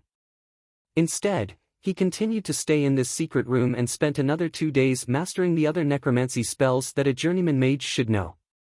When Han Shuo walked out of the secret chamber, he felt refreshed and in a good mood. He was even more confident about this operation. Chester was guarding the door. When he saw Han Shuo appear, he respectfully said to Han Shuo, "You're finally out. Lady Emily told me to bring you to her immediately once you came out." "Hey, Chester, why are you so serious now? I remember you weren't like this when I first met you." Chester's tone had been quite casual and relaxed when he'd interacted with him before, but Chester was noticeably more reserved in front of Han Shuo now. His tone was more like a subordinate talking to his superior. This made Han Shuo a bit puzzled. "Brian, you're sure to be a great personage in the future. I'm just getting used to it in advance." Chester relaxed slightly and said with a smile. Shaking his head, Han Shuo said casually, "Even if I do become a great personage, our relationship shouldn't be so distant." Clapping Chester's shoulder, Han Shuo said with a relaxed smile, "Really, mate, relax a bit. You're making me feel a bit awkward when you're so serious." All right, I know what to do. Brian, hurry up and go see Lady Emily. She said to bring you to her immediately once you left." With Han Shuo patting his shoulder and talking to him, Chester seemed to be a bit more at ease. He chuckled lightly and quickly led Han Shuo to a brightly lit walkway. After a few minutes, Han Shuo walked out of the secret underground room and came to the room where Emily was. After arriving here, Chester winked at Han Shuo and retreated to the side with a chuckle. He only stopped to guard the place after he was a distance away. In the past few days of getting along, although Han Shuo and Emily had deliberately concealed their identities, the tone and movements of their conversation still revealed some ambiguous information. As a thief, Chester was very quick-witted. After getting along for a few days, he naturally discovered some clues. However, Chester was a smart man. He knew that only by getting on well with Han Shuo would he have a chance to climb up. Therefore, he knew that even if he understood some things in his heart, he had to pretend that he didn't understand. Han Shuo also understood this in his heart, so he wasn't worried that Chester would say anything. Looking at Chester winking at him, Han Shuo still had a calm expression on his face. He pushed the door open and walked into Emily's room without any taboo. "Who's there?" Emily was taken aback and suddenly exclaimed from the bathroom inside. Han Shuo even heard the sound of water droplets. With a jolt in his heart, Han Shuo already knew that Emily was taking a bath at this time. After 6 consecutive days of seclusion, Han Shuo had been holding it in for quite a long time. Therefore, after a smirk, he closed the door with a backhand and quickly shot directly into Emily's bathroom. Emily, who was a little panicked at first, immediately knew who it was as soon as she heard Han Shuo's smirk. She couldn't help but blush, and her perfect, wet body fell back into the bathtub again. "The thief is here." Han Shuo chuckled mischievously and circulated his magical yuan. The clothes on his body suddenly tore apart and fell to the ground, revealing his strong, muscular, and domineering body. He leapt into the bath, causing a huge splash. "Evil thief, I hate you." Emily laughed coquettishly as she slapped at the water, seeming to stop Han Shuo's invasion. However, her curses turned into bone-chilling, soul-sucking moans after the span of a few breaths. After a long while, Emily's entire body spasmed and convulsed. She moaned loudly and the splashes in the pool slowly returned to normal. "So beautiful."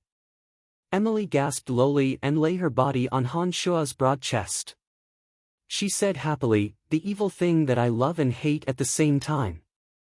Leaning lazily on the edge of the pool, Han Shuo said contentedly, "Soaking in such a warm bath in such a cold winter is indeed one of life's great joys." "Oh right, why were you looking for me so urgently? What do you think?" "Of course I wanted to ask you what you've gained in the past few days."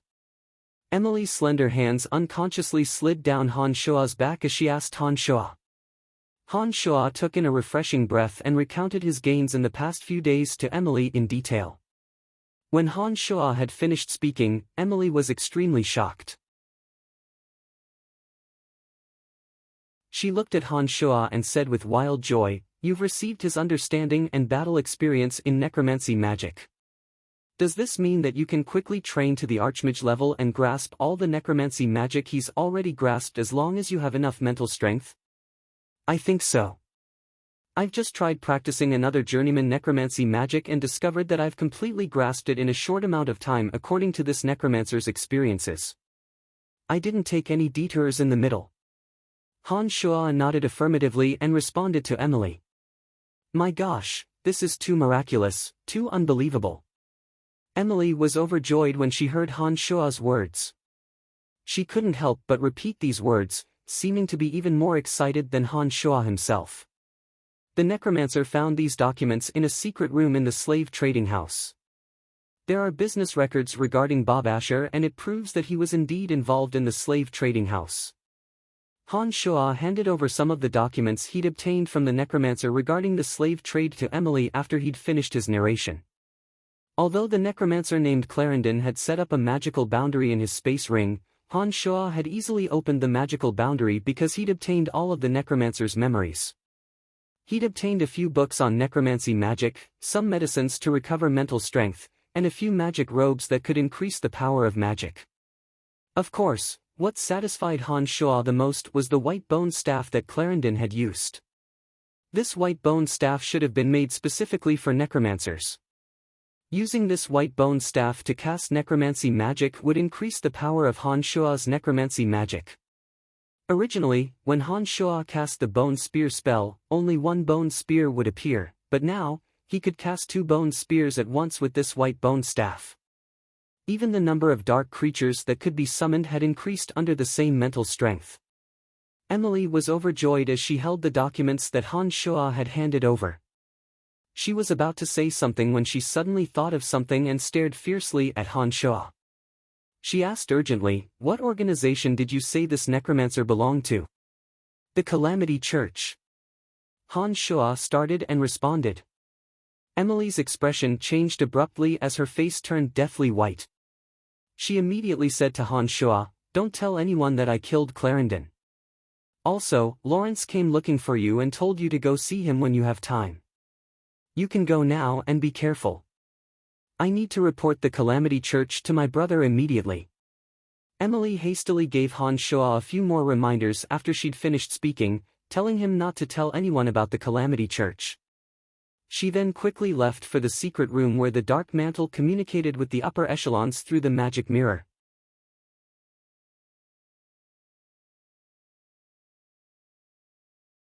Chapter 159. Ever since he'd learned of Lawrence's identity, Han Shua had been mulling over how he should interact with him in the future. Judging from the current situation, Lawrence was obviously planning on participating in the struggle for power between the princes. It was just that his identity was an awkward one, and this would make his situation less optimistic. If Lawrence really could inherit the throne, Han Shua wouldn't mind being a bit closer to him, and would even be willing to go on adventures with him. However, if Lawrence didn't have the strength to do so and rashly stayed with him, it would put Han Shua in an extremely unfavorable situation. Therefore, even though he knew Lawrence's identity, Han Shua pretended that he didn't know anything. He walked to Lawrence's house with his usual expression. It was Assassin Lucky who brought Han Shua in this time. After experiencing the assassination of Clark last time, this old assassin seemed to have completely acknowledged Han Shua's strength. His expression was no longer as cold as before as he brought Han Shua into a living room and said, "He's not here for now, but he can return at any time. You can wait here for a while if you're not in a hurry." Nodding, Han Shua looked at old Assassin Lucky and said with a smile, "No problem, I'll wait for a while." "Oh, right, I saw you deal with Calvert afterwards. Did you kill him in the end?" "Of course, not only Calvert, but even his son was killed by me." Old Assassin Lucky had a proud expression on his face. It looked like he was quite proud of his assassination skills. Han Shua suddenly remembered Lisa's matter as he casually chatted with Lucky. He asked, "Oh right, is Lisa here right now?" I want to take advantage of Lawrence's absence to go see her. Miss Lisa is here. Come with me, I'll take you to see her. Lucky said as he led Han Shua through a courtyard and into a secluded building in the back. He then reminded Han Shua in a low voice, Miss Lisa's emotions have stabilized due to the deaths of Calvert and his son. However, it's best if you don't bring up matters regarding her family.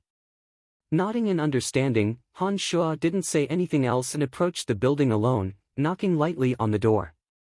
Is it Cousin Lawrence? Lisa asked through the door from inside the room, her voice still a bit sad. It's me. Han Shua responded. Oh, Brian, you've come to see me. Han Shua could hear the joy he hadn't felt in a long time from Lisa's voice. Footsteps quickly approached as Lisa opened the door to the room and appeared in front of Han Shua wearing a cotton nightgown. Although the originally innocent and cute Lisa's appearance hadn't changed at all after experiencing the tragic changes in her life and she was still so young and naive, her bright eyes were always tinged with a faint sadness. Her entire demeanor had become a bit pitiful, and she was quite different from her previous unruly and willful self. However, the pitiful Lisa at this moment actually made Han Shua feel more at ease when he looked at her. Han Shua closed the door after walking in and exhaled lightly, pretending to be cold as he said, the weather outside is really quite cold. Thank you for helping me kill that old dog Calvert. Lisa tugged on Han Shua's sleeve and motioned for Han Shua to follow her into the room as she thanked Han Shua. A stove was burning inside and warmed the room. Lisa added some dry wood to the stove after coming in and then sat down on a soft fur-cushioned chair. It was your cousin Lawrence's men who killed Calvert. You should be thanking your cousin. I only caused some trouble. Han Shua found a chair and sat down. He casually picked up a cup and poured himself a cup of steaming hot water, drinking it by himself.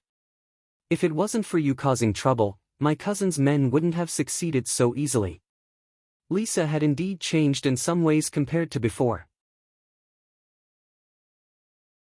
She mused for a while after saying this and looked a bit timidly at Han Shua, saying, You spent so much gold to buy me in the slave trading house. According to the rules of slaves, I should belong to you. Startled, Han Shua immediately said seriously, Lisa, you know that I'm buying you completely for the sake of saving you. I have absolutely no other intentions. Besides, those gold coins weren't that much. We're friends after all, don't misunderstand.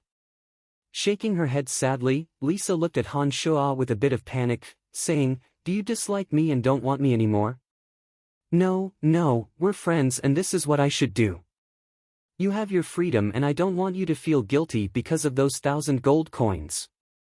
Han Shua said hastily. Lisa fell silent again after saying this and said to Han Shua after a while, Because of Bob Asher's framing, my family is completely finished and my status as a slave has been set in stone. You bought me in front of so many people in that slave shop. There's no way to change this fact. Then, I can return your freedom and remove your status as a slave. Han Shua thought for a moment and said to Lisa. Han Shua heard footsteps coming from outside at this time. Lawrence walked in with a slight smile after a while and asked when he saw Han Shua and Lisa talking, What are you two talking about? I'm saying that I want to remove Lisa's status as a slave. Han Shua looked at Lawrence and responded. Give me your crystal card and I'll transfer 1,000 gold coins to you. Consider that you sold Lisa to me through the legal process and leave the rest to me. Lawrence seemed to have thought about this long ago and immediately made a suggestion when he heard Han Shua mention this matter. No need, Lisa is my friend and I can give her to you now. I can't accept the 1,000 gold coins. To Han Shua, 1,000 gold coins was nothing at all. In addition, Han Shua did have thoughts of saving Lisa. Lawrence didn't insist on declining after Han Shua's words and nodded at Han Shua with a smile. He said readily, That's fine, I'll take care of Lisa's status for her. However, this is Valen City and Bob Asher's territory. I'll get Lisa back to the Empire in the next 2 days. Bob Asher won't be able to do anything then even if he wants to. As the third prince, Lawrence had a close relationship with the king. It naturally wouldn't be difficult for him to take care of such a small matter. Now that Valen City was in chaos, it was indeed a bit dangerous for Lisa to stay here. It was definitely a good thing to get her away as soon as possible. Lisa, Brian, and I have some things to discuss in private. We'll be leaving first. Lawrence shot Han Shuo a meaningful glance and walked outside. Han Shuo rose and followed. The two arrived next to a fake mountain in the front of the courtyard. Lawrence looked deeply at Han Shuo and asked, Brian, why did you and Madame Emily come to Valen City this time? This matter was related to the secrets of the Dark Mantle, and Han Shuo naturally couldn't say much. He shook his head apologetically. I'm sorry, I promised Madame Emily that I wouldn't divulge this matter. Sighing lowly, Lawrence said sincerely, your background is clean. Although you were once a slave, it doesn't matter much. However, Emily is different. Her current status is old Han's wife. If you walk too closely with her, it will affect your future. I think I understand what you mean, but I know what I'm doing. You don't need to worry about me in this regard. Right, if you've come to Valen City this time to save Lisa and assassinate Clark, then you've finished your business here. Are you leaving soon? Lawrence had good intentions, but Han Shuo and Emily's relationship had already been set. Han Shuo had his own thoughts and plans and naturally wouldn't change anything because of Lawrence's persuasion. Apart from this, I've also promised someone to deal with Bob Asher of Valen City. Perhaps you can help me? Lawrence stared at Han Shuo and suddenly opened his mouth to speak. You must be joking. You're inviting me to deal with the chief of the Griffin Legion? This is too funny. I know my own weight. I don't think I'll be of any use against someone of old Bob's level. Han Shuo's heart was as clear as snow, but he purposefully played dumb. Lawrence stared hard at Han Shuo and was about to say something when Lucky's low cry suddenly traveled in from the distance. Not good, this place has been exposed. I think we need to leave immediately, Bob Asher's men are already here. Lawrence was startled and his expression fluctuated slightly. He finally said to Han Shuo, Brian, please take Lisa and leave through the back courtyard through the small path. We still need to make some preparations. Things were urgent at this moment and Han Shuo didn't say much. He nodded decisively and abruptly sprang into action, breaking through the door and rushing into Lisa's room like lightning. He didn't wait for Lisa to say anything as he casually grabbed a fur coat from the wall and wrapped it around Lisa. He carried Lisa through the window and rushed towards the small path in the back courtyard. The urgent neighing of horses sounded in the distance and quickly approached. Han Shuo knew that the Griffin Legion would have sent quite a few men this time, and he didn't know if Lawrence and the others would be able to escape. Within Valen City, Bob Asher's Griffin Legion could cover the sky with one hand. Even a prince like him would die if he fought them head-on.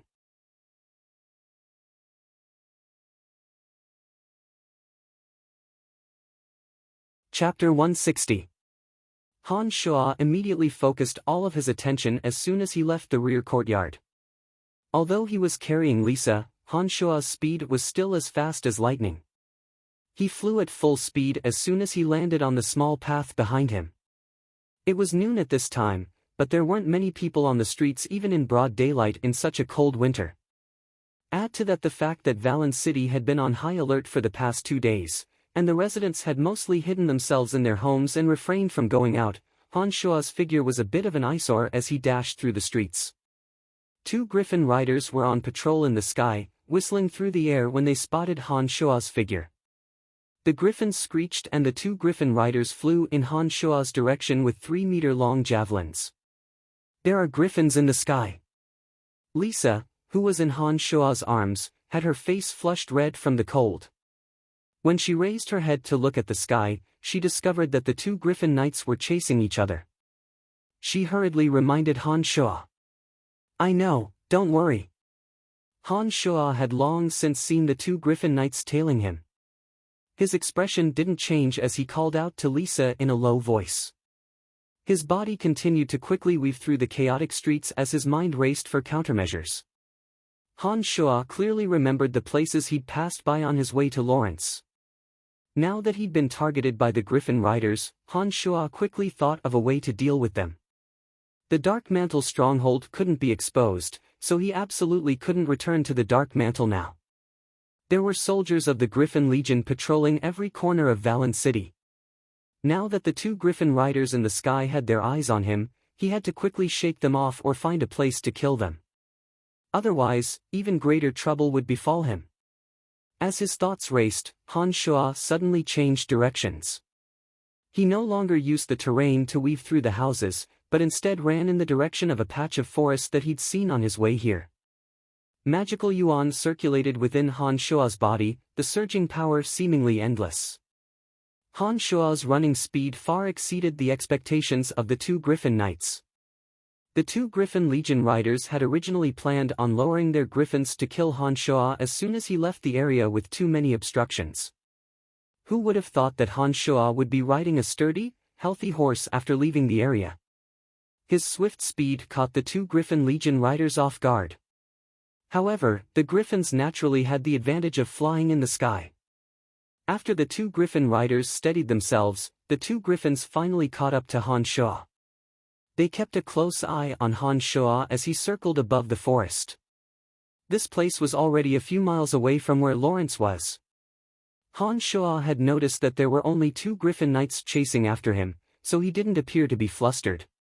When he entered the forest, Han Shuo's body immediately paused and he abruptly stopped. He tossed Lisa into the air and carried her on his back. "Hold on to me tightly, don't let go no matter what," Han Shuo instructed lowly. Nodding obediently on Han Shuo's back, Lisa said resolutely, "I understand. I won't let go of your hands even if I die. Don't worry, it won't be the two of us who will die." Han Shuo confidently comforted Lisa. He took out a tough, soft rope from his space ring and wrapped it tightly around Lisa's back, preventing her from falling off midway. After doing all this, Han Shuo grasped the Demon's Lair edge in his right hand and looked coldly at the two Griffin Knights circling in the sky, preparing to slaughter the two humans and two magical beasts. "Let's see where you're going," one of the Griffin Knight above sneered disdainfully. He waved the sharp javelin in his hand and kicked the waist of the griffin he was riding in an odd manner. The griffin circling in the sky suddenly screeched strangely and dove straight for Han Shuo. The griffin's iron claws could tear a wild ox apart. When it swiped at Han Shuo, its enormous body and the knight's cold javelin created a ferocious aura that shocked the soul. The other Griffin Knight drove the griffin closer to Han Shuo, but didn't immediately make a move. His face was filled with arrogance and disdain, as if he felt that any one of them was more than enough to deal with Han Shuo. He didn't need to make a move at all. Han Shuo's expression was cold as he stood where he was, not moving an inch. His eyes stared closely at the knight and the griffin descending. A white bone staff suddenly appeared in Han Shuo's other hand when the griffin's iron claws were about to reach the trees of the forest. A dark mist spell was quickly cast by Han Shuo. With the amplification effect of the white bone staff, the dark mist spell that Han Shuo had cast had its range increased by 3 times. The area within 10 meters was completely enveloped in darkness. "Ugh, damn it, I can't see anything," the Griffin Knight shouted angrily, his voice a bit panicked. He'd been chasing after Han Shuo all this time and saw that Han Shuo had been running on foot from beginning to end. That kind of speed was obviously that of a strong swordsman. Han Shuo had been wielding the sword-shaped Demon's Lair edge ever since he'd arrived in the forest. His movements and postures were completely that of a swordsman's. However, when it came time for the real fight, a white bone staff suddenly appeared in Han Shuo's hand, and he'd cast the dark mist spell in the time it took for sparks to fly off a flint. This immediately gave the Griffin Knight a fright, and he'd instantly fallen into the trap that Han Shuo had long since planned. When the Griffin Knight cried out in alarm, the other Griffin Knight standing proudly in the distance already knew that something wasn't right. He swiftly moved to help his comrade. Unfortunately, it was already too late. In the thick darkness, a bewitching red flame was so dazzling. It didn't seem to be affected by the dark mist spell in the slightest as it thrillingly displayed its wondrous trajectory in the darkness, outlining a long, blood-red line. The Griffin's strange cries of pain and the Griffin Knight's shrill screams seemed to appear along with the bewitching red flame. As the blood-red line streaked through the darkness, terrifying cries of pain rang out incessantly. Only when the bewitching red flame was extinguished did the cries of pain and despair finally return to silence. The other Griffin Knight, who'd already arrived in the area, felt his scalp tingle as he listened to the tragic cries. He couldn't see what was happening with his eyes, and could only ask anxiously, "Kemp, what's going on? What happened?" He kept yelling, but the Griffin Knight didn't dare approach the dark mist, and could only drive the Griffin Knight to observe from afar. The dark mist spell came quickly, and disappeared just as quickly. The dark mist that had suddenly gathered quickly disappeared under a gust of chilly wind. Han Shuo stood motionless in the same position with a cruel, callous, and sinister smile on his face. On his back, Lisa buried her head deep into Han Shuo's neck, her eyes tightly shut. She couldn't bear to look at Han Shuo. Around Han Shuo, there were bloody severed limbs and flesh scattered all over the ground. Some belonged to the Griffin Knight, while others belonged to the Griffin Knight. The thick stench of blood was extremely pungent. Han Shuo raised his foot and stepped on a head with brain juice slowly flowing out. Han Shuo looked as if he'd been baptized in blood. His face and body were covered in blood, making his already sinister expression look even more terrifying. A retching sound suddenly came from the observing Griffin Knight. After that retching sound, he immediately spurred the Griffin to fly far away in fear. "Do you think you're the only one who can fly?" Han Shuo cackled cruelly as he activated the art of the demonic ninth heavens. His body broke through the air and shot towards the Griffin Knight with Lisa in tow. Before the Griffin Knight could fly too far, Han Shuo's body had already appeared behind him. Two bone spears shot out and stabbed into the Griffin's rear rump, causing the Griffin Knight to let out a shrill screech. It actually turned around and charged towards Han Shuo with the Griffin Knight.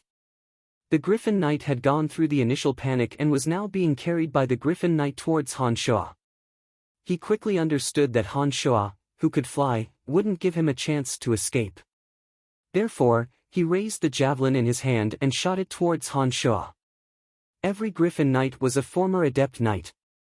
Therefore, when the Griffin Knight raised his javelin, a deep green fighting aura blossomed out and was like a bolt of silver lightning in the air. He borrowed the momentum of the Griffin Knight's charge to directly stab towards Han Shuo. Han Shuo had just used the Demon's Lair edge's sharpness to cut a Griffin Knight and his Griffin into pieces. An irrepressible thirst for blood and slaughter welled up in his heart. It was as if a voice in his heart was urging Han Shuo to continue this bloody slaughter. When he saw the Griffin Knight charging over, that irrepressible thirst for blood and slaughter was the perfect opportunity to vent. Howling fiercely at the sky, Han Shuo cackled as he leapt forward. The Demon's Lair edge, which wasn't particularly long to begin with, actually spat out a 2-meter-long purple and red light due to the circulation of the mystical glacial spell fire. The purple light was in front and the red light was connected to the Demon's Lair edge from behind, appearing quite mystical. When the art of the demonic ninth heavens was deployed, Han Shuo's speed wasn't much slower than the Griffin Knight's, even with Lisa on his back. Circulating his magical yuan at full force, the thick killing aura emanating from Han Shuo's body formed a cloud of black mist around his body. From afar, the image of Han Shuo holding the Demon's Lair edge looked like a meteor crashing to the earth. A dazzling ball of light exploded from the point of contact between the two as the deafening sound of metal clashing rang out in the surroundings. The Demon's Lair edge, which was imbued with the mystical glacial spellfire, shot out a meter-long cold purple light. When it met with the fighting aura on the spear, the Griffin Knight's tightly gripped spear was crushed to pieces by the violent magical yuan. The bone-chilling cold spread through the Griffin Knight's entire body in an instant. He only shivered and hadn't had the time to defend against the cold poison that had entered his body when another meter of red spellfire condensed. Under the burning of the bone-chilling cold and the fire poison, the veins in the Griffin Knight's right arm that had just gripped the silver spear suddenly ruptured. His muscles tightened and loosened, dripping blood as if acid had been poured on them. "You shouldn't have chased me." Han Shuo grinned viciously as he faced the terrified Griffin Knight. After saying these words, the demon's lair edge suddenly spun according to his will and chopped off the Griffin Knight's iron claws. He then raised the demon's lair edge and chopped downwards, chopping the Griffin Knight and the Griffin into two halves with the force of a mountain. Fresh blood sprayed out like rain, sprinkling into the forest. The two Griffin Knights had been brutally killed by Han Shuo, but Han Shuo still felt that he hadn't had enough. At this moment, Han Shuo was startled and abruptly reacted. He finally understood why he had such a strong desire to kill. After his magical yuan had reached the true demon realm, Han Shuo had truly become a demon. This was the first time that Han Shuo possessed such tyrannical strength in this realm, and it was very difficult for him to suppress the desires in the depths of his heart. This was especially true for the next realm after the true demon realm, which was the most dangerous, bloodlust realm. Before entering the bloodlust realm, demonic practitioners would begin to have the desire to kill in every battle. It was a good thing that he hadn't entered the bloodlust realm yet, so Han Shuo could still control his thoughts and desires. Once Han Shuo reached the bloodlust realm, it would be even more difficult for him to control his desire to kill. Once a battle began, he wouldn't rest until there was blood and would become an extremely bloodthirsty demon. Exhaling lightly, Han Shuo thought to himself that the training of magical yuan was truly very dangerous and perverse. However, the carefree slaughter today had made Han Shuo feel quite satisfied. His entire being felt as if he'd been reborn. Over there, chase them. The whinnying of a large group of horses sounded from afar. Han Shuo stopped high in the air and looked into the distance. He discovered that a squad of Griffin Legion cavalry was quickly charging in his direction. This squad was made up of well-trained knights, so Han Shuo wasn't afraid that he wouldn't be able to shake them off. Snorting coldly, Han Shuo's body flew through the air and dived downwards. He only abruptly sped off when he was level with the trees. You can actually fly. It was only at this moment that Lisa suddenly moved her lips to Han Shuo's ear and exclaimed in indescribable shock.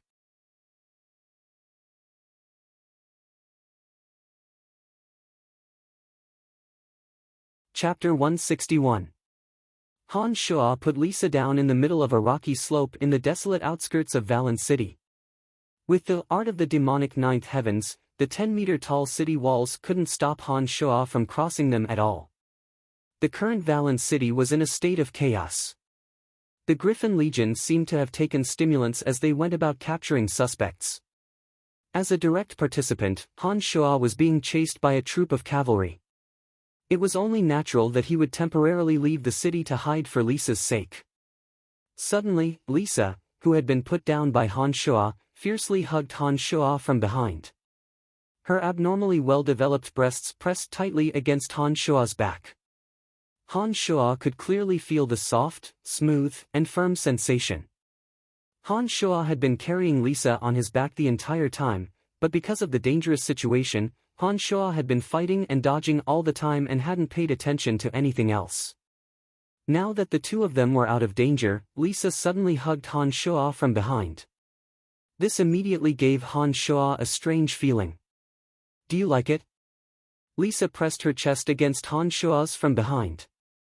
She moved her cherry lips to Han Shuo's ear and blew out a breath of hot air, speaking shyly in a low voice. Taking a deep breath, Han Shuo flipped over to face Lisa. He used a bit of force to release Lisa from his body and smiled, "All right, we're safe for now. It'll be harder for the Griffin Legion to capture us now that we've left Valen City. Don't worry." Pouting, Lisa once again moved closer to Han Shuo and suddenly hugged Han Shuo.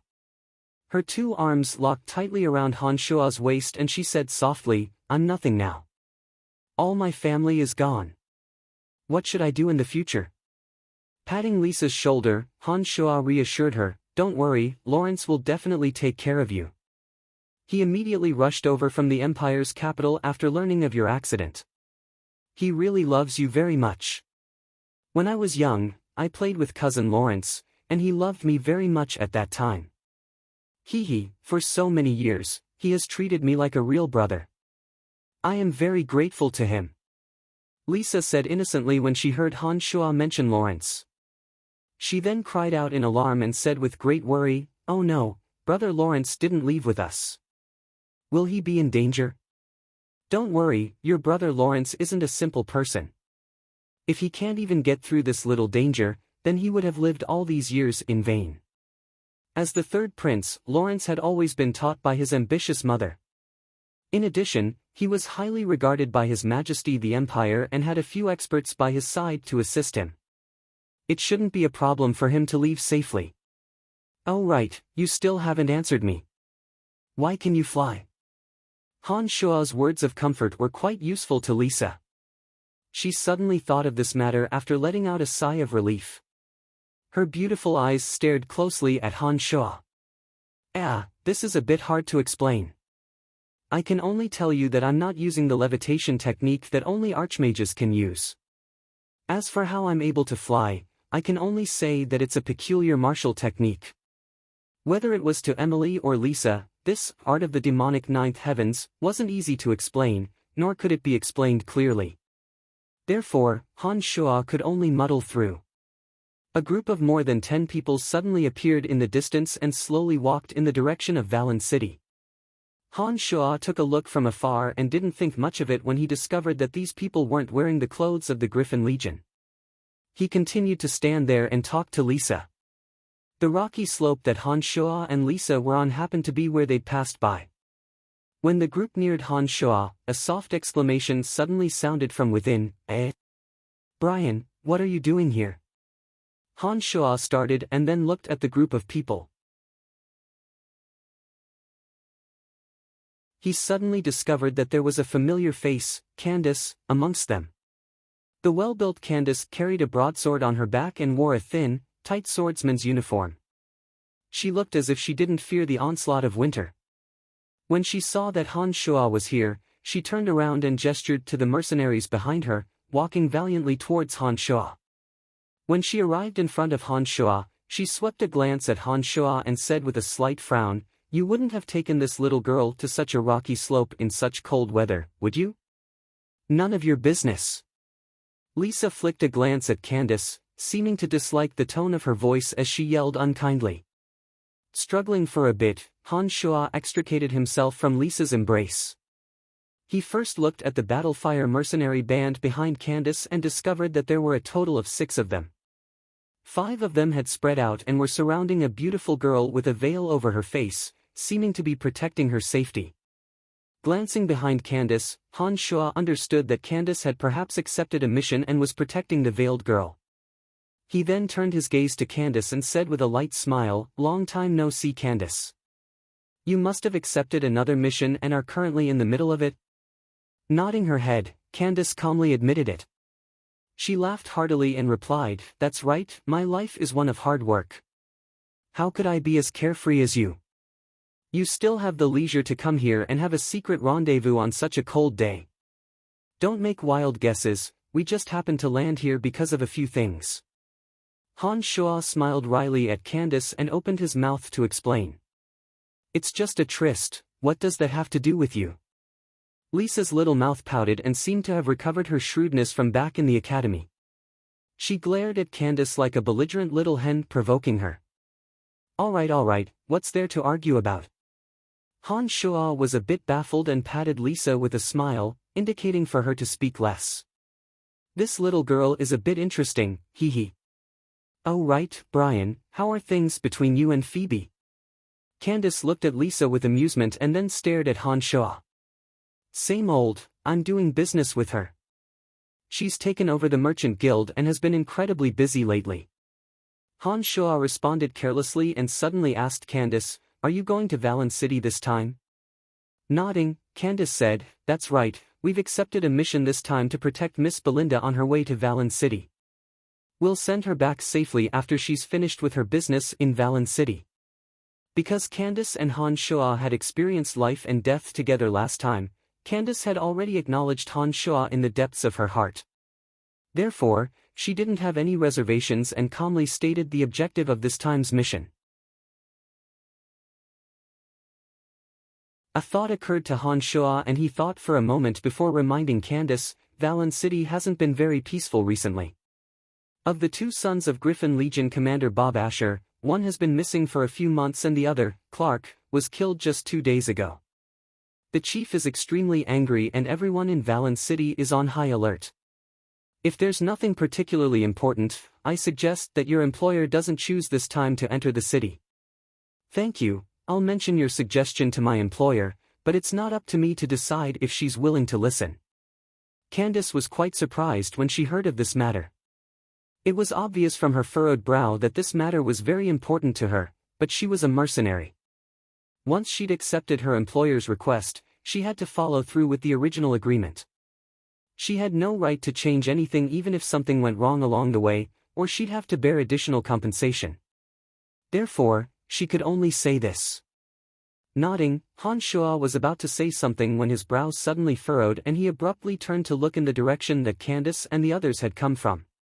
He hesitated for a moment before asking, "Did you encounter any danger along the way?" Candace started and then suddenly thought of Han Shua's miraculous abilities. Her charming face froze and she quickly responded, "We did encounter some danger along the way, but it was quite easy for us to deal with." "Why do you say this? Did you discover something?"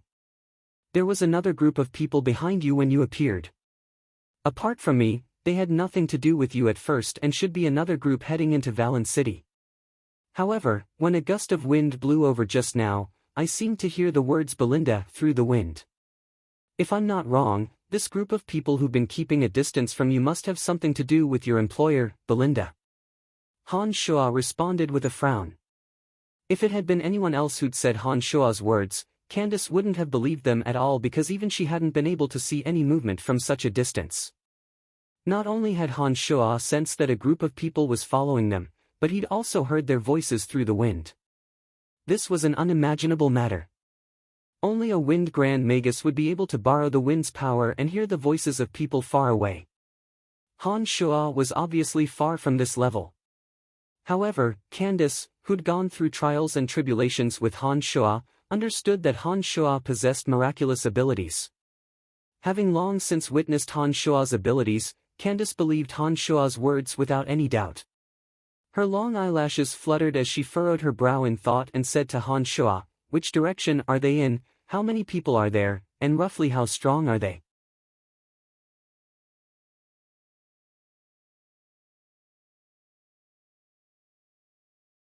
Chapter 162. There are 3 people 500 meters behind you.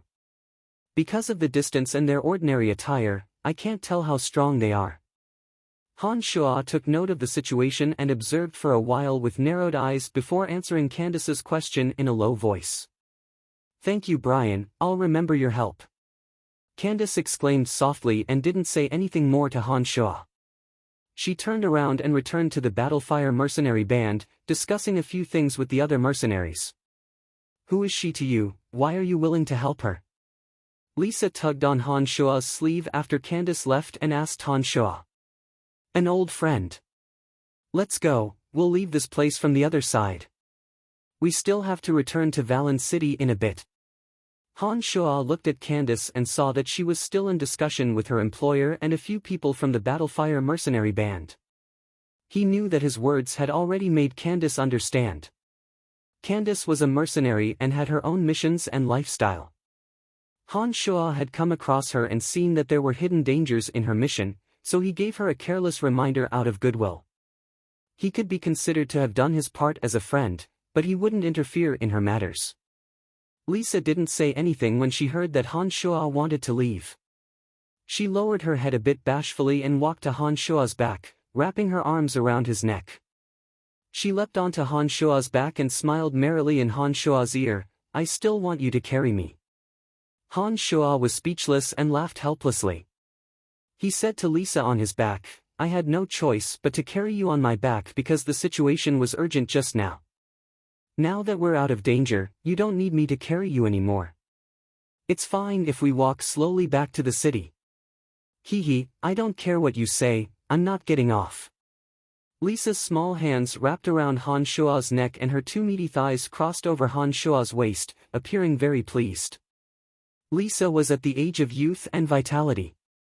Because of Han Shua's encouragement and guidance, Lisa's originally flat chest had become ridiculously full. Han Shua even felt that her chest wasn't much smaller than Emily's from the shape of her back. The soft beauty of her chest pressed so tightly against his body made Han Shua feel a bit restless. In the distance, Candace conversed with her employer and companions for a bit. She seemed to have made up her mind to continue on to Valen City and didn't pay any attention to the three people tailing them. After making up their minds, they continued towards Valen City. Candace looked over from afar and happened to see Han Shua carrying Lisa on his back. She couldn't help but reveal an astonished expression. Lisa, who was on Han Shua's back, raised her head proudly when she saw Candace's astonished gaze, as if showing off something to Candace. Candace couldn't help but let out a soft laugh. "Hold on tight, we're going as well." Seeing that Lisa was determined to carry him, Han Shua didn't force her to come down. Lisa had just lost her parents and was at her most dejected and pained time. Han Shua didn't want to upset her at this time, so he instructed in a low voice and walked off from another path, avoiding Candace's group and heading towards Valen City in a different direction. It was already evening. Han Shua determined the direction and circled around the city walls. When night fell, he used the art of the demonic ninth heavens to bring Lisa over the city walls and into Valen City. Arriving at the hotel Emily had stayed in last time, Han Shua walked straight to the room Emily was staying in. Before Han Shua had even entered, he heard Chester call out in a low voice, "Who is it?" "It's me." Han Shua replied and pushed open the door to walk in. He then looked at Chester in surprise and asked, "Why are you here?" Chester looked at Lisa on Han Shua's back and hesitated before replying, "Madam Emily said that this might be the place where you and Lawrence would meet up, so she told me to stay here and perhaps wait for news from either you or Lawrence." "Then, have you received any news from Lawrence?" Emily had arranged for people from the Dark Mantle to watch over this place. On one hand, because of Lisa, Han Shua couldn't go directly to the Dark Mantle. On the other hand, Han Shua had told Lawrence that he was staying at this place. If Lawrence escaped, he would contact him here. Therefore, Han Shua had decided to stay here temporarily. Nodding, Chester replied, "Lawrence didn't come, but he sent someone here. That person told me that if you and Lisa came back, you should send Lisa to this location." Chester handed a card to Han Shua as he spoke. The location recorded on the card wasn't far from here. What did the person Chester sent look like? Han Shua had to ask cautiously just in case. After Chester described the person's appearance, Han Shua immediately knew that it was the old assassin Lucky. Therefore, he knew that there shouldn't be any problems with this matter. Putting Lisa down, Han Shua looked at Lisa and said seriously, "Lisa, what we're doing is very dangerous. Follow Chester to where your cousin Lawrence is.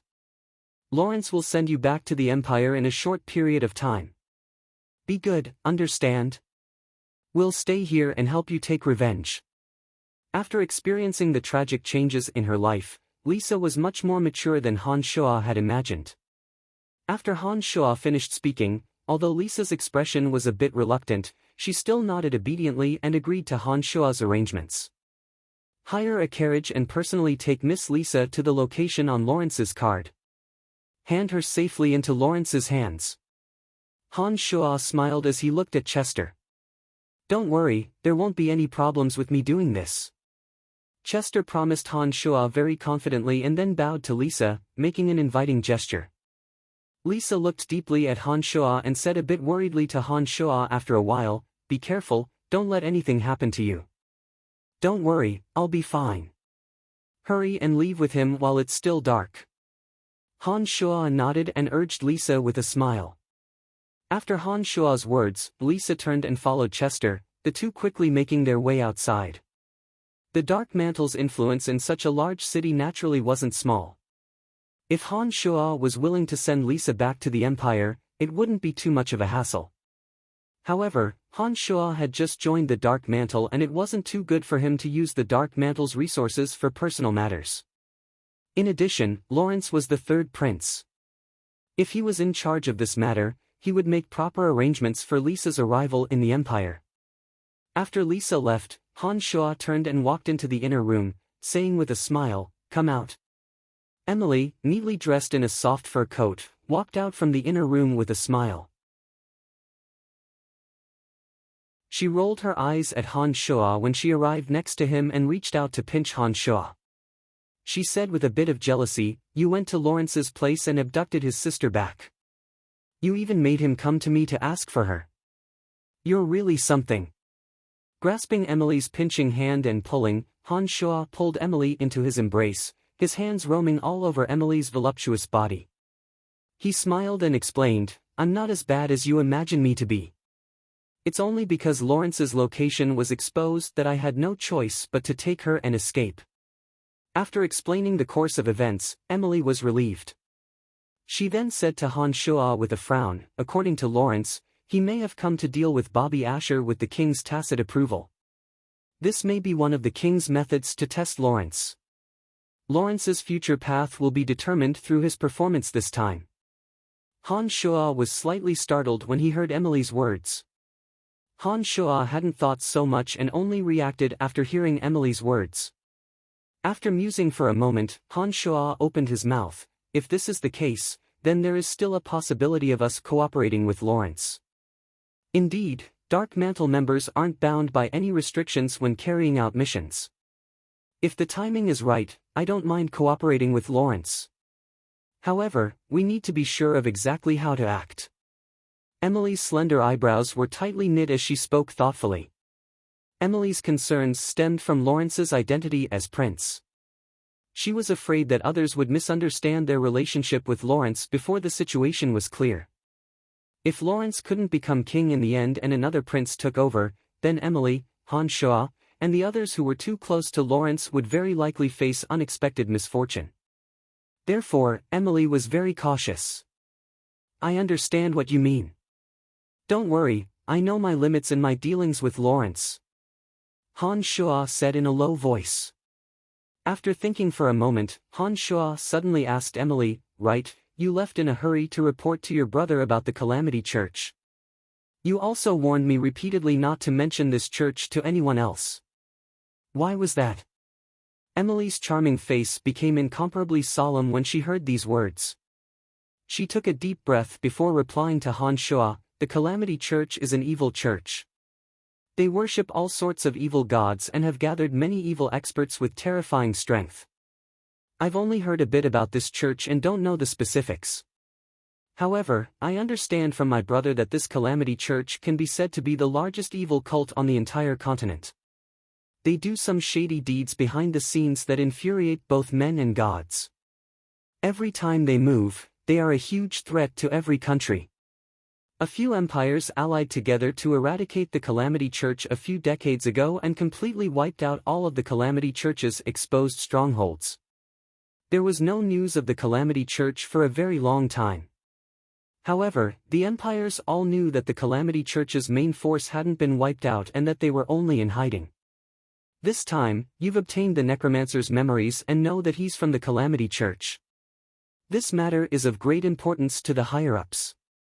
Stunned, Han Shuo looked at Emily in astonishment and asked, "Could it be that you've also reported to the higher-ups that I obtained the Necromancer's memories?" "Of course not." Emily rolled her eyes at Han Shuo, as if blaming Han Shuo for not believing her.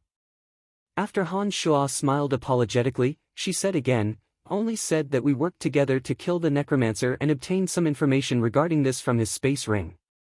So that's how it is. It looks like this Necromancer is a big fish." Han Shuo thought for a bit and responded with a smile.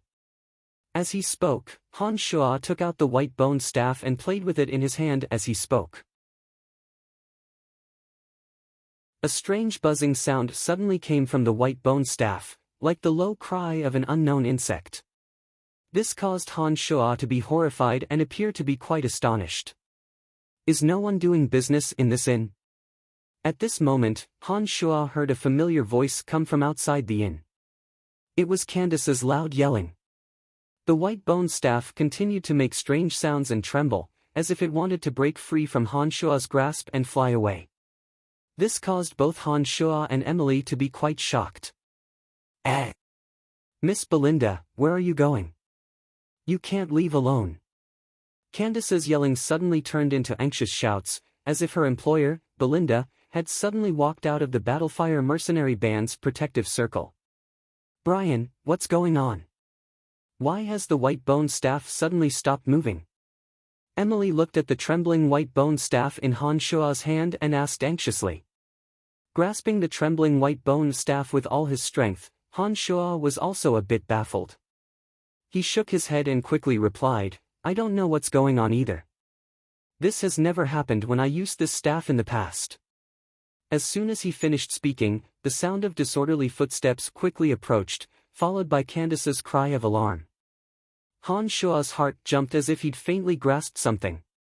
He immediately put the white bone staff back into his space ring and gestured to Emily, quietly walking towards the window. Chapter 163.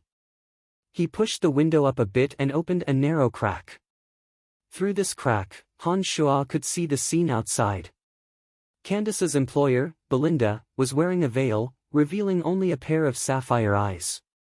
There was a strange expression in them as she seemed to be searching for something. She walked to the hallway of Han Shua and Emily's room and looked around. Candace and a few others from the Battlefire mercenary band ran over frantically from behind Belinda. Candace had a face full of wariness as she pressed a hand to the magic sword on her back and looked around carefully, afraid that something might happen to Belinda. Candace finally breathed a sigh of relief after the other mercenaries surrounded Belinda. She chided Belinda, who was still looking around. Miss Belinda, I hope that you'll let us know in advance when you're moving around in the future. We were only hired by you to protect you and not restrict your freedom. There's no need for you to run away so suddenly. Belinda's long and slender eyebrows were furrowed tightly behind her veil as she looked around with her beautiful eyes, appearing quite puzzled. Belinda seemed to suddenly come to her senses after Candace's displeased words and said apologetically to Candace, I'm sorry, I just thought I saw someone I knew and hurried over to take a look. It was just my eyes playing tricks on me. Candace was also quite puzzled by her words and said to Belinda in surprise, there was no one here just now, how did you see someone? This is too strange. Oh, perhaps it's because I haven't had enough sleep lately and my eyes are playing tricks on me. I'm very sorry. Belinda's bright eyes swept over Han Shua and Emily's room as she responded carelessly to Candace. Panicked footsteps could be heard from behind. A plump middle-aged woman walked over with a smile, holding a book in her hand. He first bowed politely, then said apologetically, Esteemed guests, you must be here to stay. I had to leave for a while just now, I'm very sorry. Please follow me to the counter to register. There's no one watching over this hotel, that's worrying. In addition, the environment here doesn't seem to be too good. Would Miss Belinda like to switch to another hotel? Candace didn't seem to like this place and suggested to her employer, Belinda, with a sour face. The veiled Belinda looked around with her bright eyes and said, No need, I'll stay here. I think it's not bad here. All right then. Candace had no choice but to listen to her employer and responded with a bit of disappointment. Excuse me, who are the people staying in the rooms on the side of this corridor? Belinda turned around and seemed to be asking the fat hotel owner casually. I'm sorry, it's not convenient for us to disclose that. That's our customers' privacy. I'm sorry. The owner of this hotel was quite principled. Judging from her expression, she very much wanted Candace and the others to stay, but she didn't budge when it came to her principles. Nodding, Belinda didn't pursue the matter and said gently, That's fine as well. Are there any empty rooms around this corridor? I'll stay here if there are. The woman's eyes lit up and she quickly flipped through the book in her hand, then pointed at a room not far from Han Shua and Emily. There's an empty room here, but the conditions aren't the best in the hotel. If the esteemed miss doesn't mind, you can stay in this room immediately. No problem, I'll take this room. Candace, do as you see fit. Belinda said gently and her bright eyes flicked faintly at Han Shua and Emily's rooms, then took the lead to walk to the room she'd reserved. The owner of this hotel had long since known that Belinda was the owner of this group. When she saw Belinda walk in that direction, she quickly fished out a bunch of keys and opened the door for her when she reached it, letting her in. You guys go in and protect the miss first. I'll take care of the paperwork and arrange other rooms around Miss Belinda's. Candace gave some instructions to the other members of the Battlefire mercenary band when she saw Belinda enter, and then followed the happy fat woman back to the front desk to take care of the check-in procedures. When the other members of the Battlefire mercenary band had followed Belinda into the room, Han Shua closed the crack in the window and said lowly to Emily beside him, "The strange movements of the white bone staff must have something to do with this Belinda. Her identity is very suspicious." Emily had also seen a bit of what had happened just now and immediately nodded in agreement when she heard Han Shua's words. She said very gravely, "It looks like this Belinda is related to the necromancer you killed. Since you've obtained all of his memories, don't you have any impression of this Belinda?" Han Shua furrowed his brow and shook his head with certainty. "No, this Belinda has never appeared in Clarendon's memories. I really don't understand why she can sense the white bone staff. How did Clarendon obtain this white bone staff?" Emily started and changed her question to Han Shua after thinking for a bit. Clarendon was rewarded by the upper echelons of the Calamity Church after he completed a certain number of missions. He only knew how to use the white bone staff, but didn't know its origins. Han Shua closed his eyes and thought for a bit before speaking to Emily. "It looks like this Belinda should be from the Calamity Church. Perhaps it's because of Clarendon's disappearance that she's appeared here. We need to be careful." Emily thought for a bit and said gravely, "Belinda was Candace's employer. If she was from the Calamity Church, then why would she ask Candace to protect her when she came to Valen City?" This was something that Han Shua couldn't quite understand. However, since Belinda could sense the white bone staff, this meant that her origins weren't simple. When he connected this to what Emily had said about the evils of the Calamity Church, Han Shua began to ponder inwardly. This Belinda must be suspicious of the rooms in this hallway. I think we should temporarily leave this place and switch rooms to observe this Belinda. Han Shua looked at Emily and suggested after thinking for a bit. Nodding, Emily said confidently, "No problem, the owner of this hotel is one of us. We can switch rooms if we want." No wonder Emily would choose to stay in this hotel when she arrived in Valen City. So it was because the owner of this hotel was also a member of the Dark Mantle. It looked like the Dark Mantle's intelligence network was quite extensive indeed. Taking advantage of Candace's absence, Belinda and the other members of the Battlefire mercenary band entered the room. Han Shua and Emily left the room and snuck out from the other side, arriving in a large hall on the second floor. Han Shua and Emily leaned against the window and could see the front yard. Emily activated some mechanism and the owner of the hotel, the middle-aged woman, appeared merrily in the hall after a while. She still wore a professional smile and bowed slightly to Emily, asking with a smile, "What are your orders, Madam Emily?" "Sister Elaine, arrange a new room for us. It's best if it's a bit away from Belinda, but still within view of her room." Emily also smiled amiably as she spoke. The middle-aged woman named Elaine was a bit surprised when she heard Emily's words. She thought for a bit and said, "3 people just came in and also requested a room where they can see Miss Belinda." His thoughts raced. Han Shua thought of the 3 people who'd been tailing Candace. He couldn't help but ask, "Where are they staying now? Have you arranged a room for them?" "Don't worry, I've purposely left a room where they can observe Belinda. I saw that Belinda's gaze when she looked at your room just now and knew that there was something wrong with her." Elaine flicked a glance at Han Shua and revealed a look that said, "Don't worry about me taking care of things. Sister Elaine has made many contributions to our organization over the years. Although she doesn't know martial arts or magic, she's very observant. That's why I'm staying here in Valen City." Emily also rolled her eyes at Han Shua and explained with a smile. "All right, Madam Emily, don't praise me so much. I'll arrange a new room for you. Also, I'll keep an eye on the people who just arrived today. If there's anything, I'll report to you immediately." Elaine turned around and walked out of the room. "All right, let's make our preparations as well. We need to keep a close eye on that woman. Perhaps uncovering her identity will bring us great benefits," Emily said.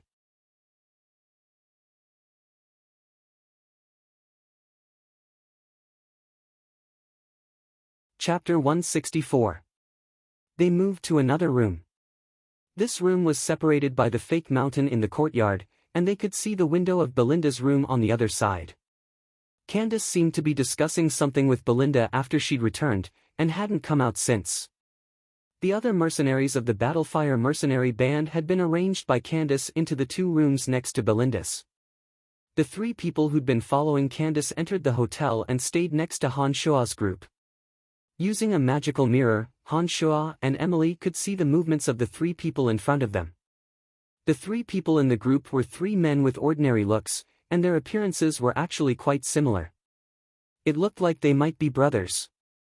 When they moved into the next room, one of them leaned against the window and observed Belinda, while the other two seemed to be too tired and directly fell asleep on the bed. It was still daytime, and neither group made any movements, maintaining a steady silence. Han Shua observed for a bit and saw that there were no abnormalities on either side. He returned to Emily's side and thought for a bit, "You stay here and keep watch for me. I'm going back to the Cemetery of Death to see what's going on inside before coming back." "Oh, why are you suddenly thinking of going back to the Cemetery of Death?" Emily was a bit surprised by Han Shua's decision and looked at Han Shua in confusion. Smiling mysteriously, Han Shua said, "I've recently taken in a lackey. I'm going to see if his injuries have healed." As they spoke, Han Shua walked into the inner room and lifted the wooden boards of the cupboard, setting up a transportation matrix inside. Emily had long since grown accustomed to Han Shua's mysteriousness. She didn't ask further when she saw that Han Shua was about to leave and said, "All right then, I'll stay here and observe them. I'll go pull you back if anything happens. It's best if you don't stray too far from the Cemetery of Death." Don't worry, I'll be in the Cemetery of Death. You can come find me at any time if there's anything out of the ordinary." Han Shua answered, then stood in the teleportation array, closed the wooden door of the cupboard, and activated the teleportation array. "Gilbert, where the hell did you go?" Han Shua immediately yelled as soon as he returned to the Cemetery of Death. With a whoosh, the little lewd dragon Gilbert appeared in front of Han Shua and kowtowed as soon as he arrived. He said pitifully, "Honorable Master, you've finally remembered your loyal servant. There's nothing fun to do in this damned place, and I can't go out either. I'm about to suffocate to death. I told you to look after that place for me. You didn't slack off, did you?" Before leaving, Han Shua had instructed Gilbert to pay attention to the area where the Earth Elite zombie was being refined, in order to prevent any trouble from occurring. "Of course I'm not slacking off, but there's really nothing to see in that place. Nothing has changed since you left." "Oh, Honorable Master, when are you going to take me out to look for beautiful women?" Gilbert complained as he looked at Han Shua. Compared to his charred appearance last time, the current Gilbert was dressed in a shiny black robe and his hair was meticulously combed. Apart from his skin being as dark as charcoal, the young Gilbert could be considered quite handsome. "How are your injuries?" Whether or not to take Gilbert out still depended on his physical condition. Although this little lewd dragon was a mess, his strength as a dark dragon was extraordinary and he would be a good helper. Gilbert puffed out his chest when he heard this question and boasted, "There's no problem. As one of the dark dragons with the strongest physical bodies on the continent, this kind of injury isn't a problem for me." "Cut the crap, how are your injuries?" Han Shua glared and shouted softly. As his master, Han Shua was bound by a contract with him and could more or less sense the state of his body. Although his body was much better than before, Han Shua could feel that he hadn't fully recovered yet. Therefore, he couldn't help but shout when he heard Gilbert's boastfulness. Shrinking his head, Gilbert smiled apologetically, "I haven't fully recovered yet, but it's no big deal. I definitely won't drag you down." Nodding, Han Shua said, "All right, I'll consider taking you out, probably in the next 2 days. Rest assured and heal your injuries. If you drag me down when I need your help in the future, I won't let you off the hook."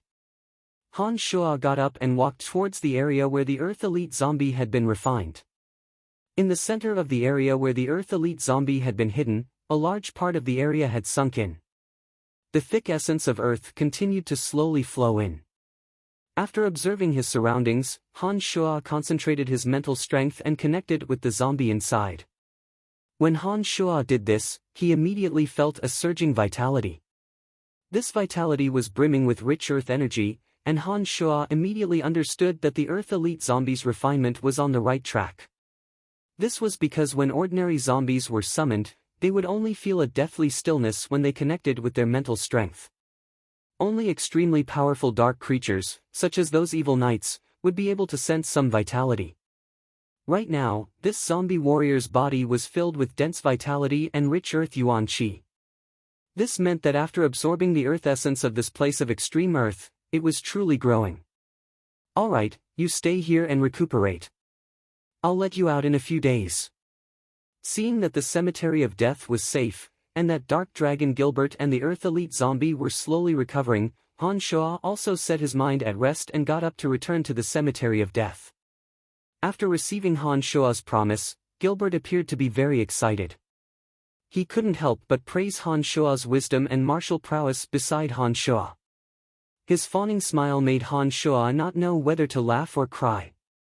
When he walked into the cemetery of death, Han Shua was about to use the transportation matrix to leave when he suddenly remembered that he hadn't entered the underground secret room in a while.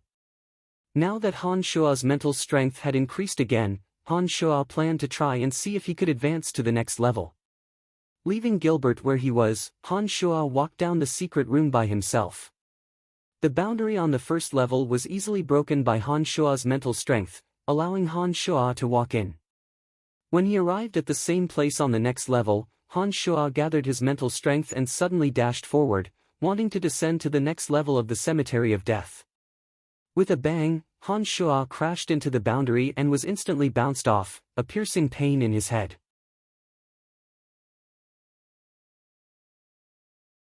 Han Shua, who had fallen to the ground, slowly stood up. He immediately understood that his mental strength wasn't enough to advance to the next level. With a thought, Han Shua, still holding the Eye of Darkness in one hand, took out the white bone staff from his space ring. This cemetery of death had once been a holy land for necromancers, and the green Eye of Darkness was the key to opening the cemetery of death. The white bone staff had the effect of amplifying necromancy magic. Although its use was different from the Eye of Darkness, they were both necromancy magic items. Han Shua held the two items in his hands and compared them, trying to see if there was anything in common. Looking at the two items in his hands, Han Shua couldn't help but gather his mental strength. The Eye of Darkness suddenly flashed, and a green light suddenly shone brightly. A wave of power invaded the white bone staff, and a strand of black light suddenly shot out from the white bone staff, instantly entering the Eye of Darkness. Startled, Han Shua ignored the Eye of Darkness and completely focused his mental strength, invading the white bone staff. Han Shua hadn't felt anything out of the ordinary when his mental strength entered the white bone staff, but he suddenly discovered that there was a small, mysterious magical matrix within the staff. It's a magical brand boundary. No wonder Belinda could sense the white bone staff. Han Shua's mental strength circled the white bone staff and immediately understood. In Clarendon's memories, there was a magical brand boundary that could exist on weapons and clothes, usually in the form of a magical matrix. Within a certain distance, the owner of the magical brand would be able to sense the existence of the magical brand through their own methods. It turned out that there was such a magical brand boundary within the white bone staff. Not only had the presence of magical elements obstructed Han Shua's mental strength from the beginning, but it was also because of the residual magical elements that Belinda had sensed the existence of the white bone staff. Perhaps it was the effects of the Eye of Darkness that had absorbed the magical elements within the white bone staff.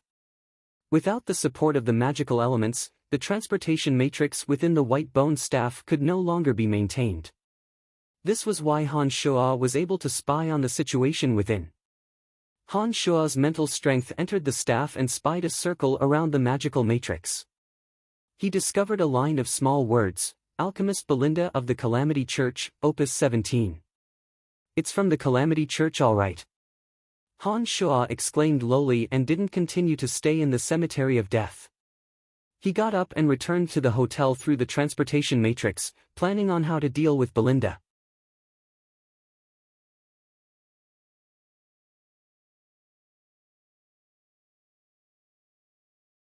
Chapter 165. From the transportation matrix to the cupboard, Han Shuo already felt that something was amiss before he even opened the cupboard's door. First, a faint fragrance entered Han Shuo's nose and mouth. A strong wave of dizziness suddenly assaulted him, and Han Shuo almost fainted in that instant. It was a good thing that Han Shuo's body was far more resilient than the average person after having been tempered by demonic magic, and the magical yuan had even more miraculous effects. When Han Shuo inhaled that faint fragrance into his abdomen, Han Shuo's body automatically circulated the magical yuan as soon as he felt the dizziness. The scent that had entered his abdomen was expelled from his body in the blink of an eye under the effect of the magical yuan. The dizziness that had occurred in that instant also disappeared. At this moment, Han Shuo held his breath and circulated the magical yuan in his body, then inhaled another breath of that fragrance. As soon as the scent entered his mouth, Han Shuo's tenacious nerves had long since prepared themselves for it. The feeling of dizziness appeared for a moment, but under the effects of the magical yuan and Han Shuo's strong willpower, the feeling of drowsiness turned from intense to mild, until it seemed to have no effect at all. Having reached the true demon realm in demonic magic, Han Shuo's body had been tempered beyond imagination. Even such a strong fragrance couldn't affect Han Shuo's movements. Not good. I wonder how Emily is. After his perverted body had adapted to the effects of the fragrance, Han Shuo suddenly thought of Emily in the room and hastily pushed open the cupboard in shock. Emily, who should have been in the room, had disappeared without a trace.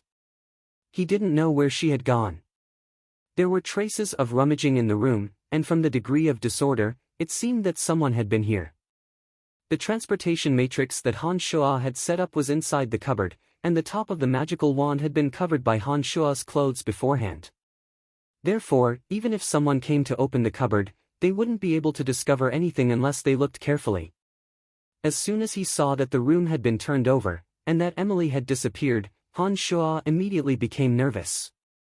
Just as Han Shuo was about to walk out of the room and look for Elaine, he suddenly realized that something was wrong with the entire hotel. Opening a corner of the window, Han Shuo found that it was already night time. However, looking into the distance, he could see that the houses in the distance were brightly lit, which meant that it was not yet late at night. But in this hotel, all the rooms were shrouded in darkness. Only Belinda's room seemed to have a faint light, and the faint sounds of conversation could be heard. While Han Shuo was holding his breath and concentrating, he discovered that there was a flying insect the size of a fly in the hotel's courtyard. There were a few dozen of these flying insects, and they scattered and flew around the various rooms of the hotel. Their tails exuded a grayish-brown gas. That was the same scent that had almost made Han Shuo fall asleep.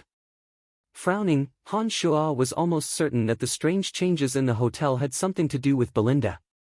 Silently opening the door, Han Shuo took out the black robes that members of the Dark Mantle wore during their operations and wrapped them around his body. He scuttled up to the roof in the darkness and slowly made his way to Belinda's room. As he did this, Han Shuo used magical yuan to conceal all of his presence with great familiarity. His heartbeat and breathing also adjusted to a very hard-to-detect frequency. Madam Belinda, all of the guests in this hotel have been gathered in the living room of this room. As soon as he arrived in Belinda's room and pressed his ear to it, Han Shuo heard a low voice coming from below.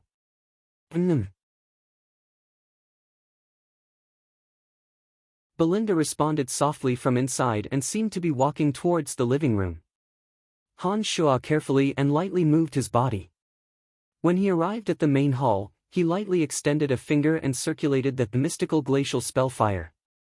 A small flame rose from his finger and pierced through a wooden structure. He then peered down at the bottom of the hall. In a living room similar to Han Shuo's room, there were a dozen or so people who'd fainted from the drug. Among them were Emily, whom Han Shuo had been very worried about, Chester, who'd returned from sending Lisa to Lawrence, and the owner of the hotel, Elaine.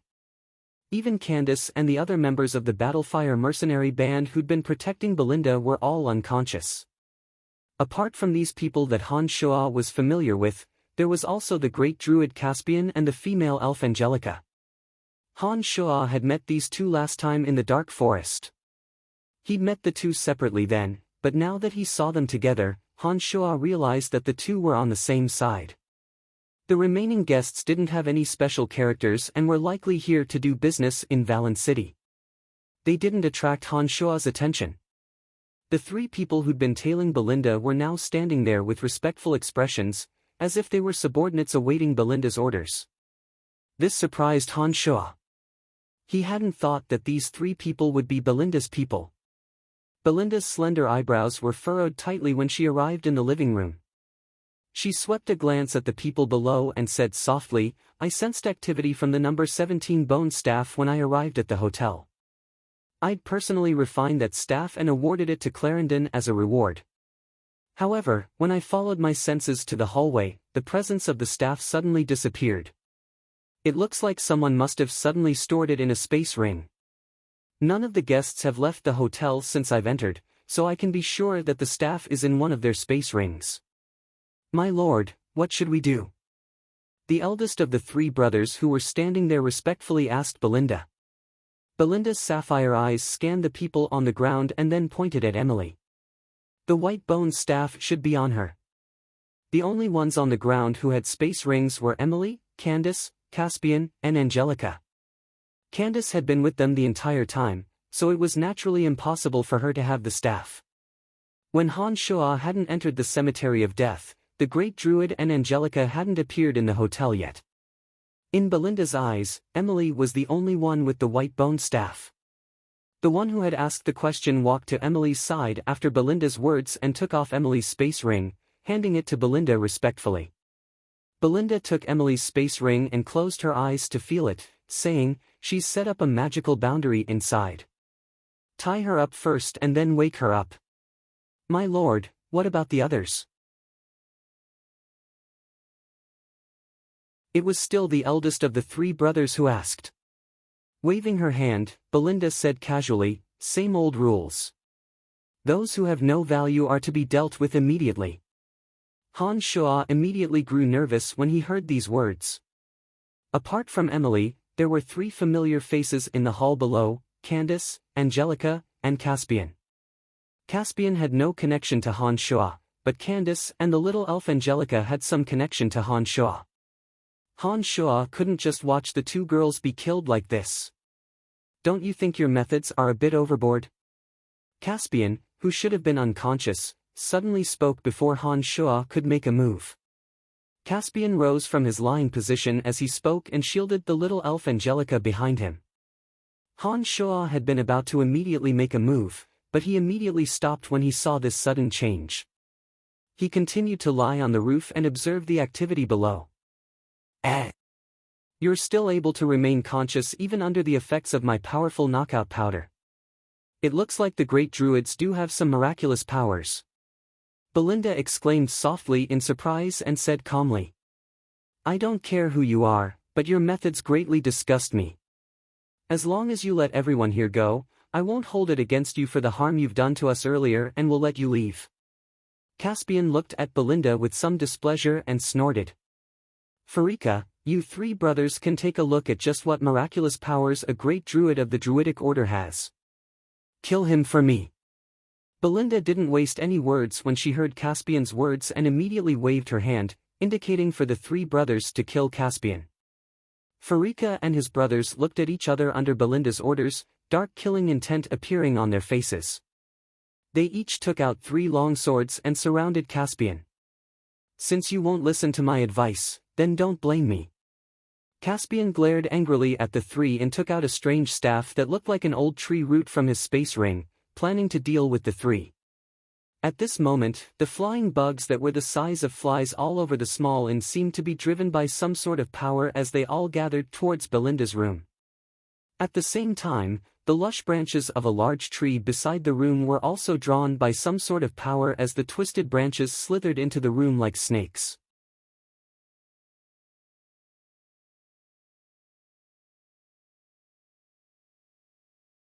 Chapter 166. Up on the roof, Han Shua could clearly see the changes happening below through a long and narrow crack. The flying bugs the size of flies had gathered in this room from within the hotel, all of them congregating around Belinda.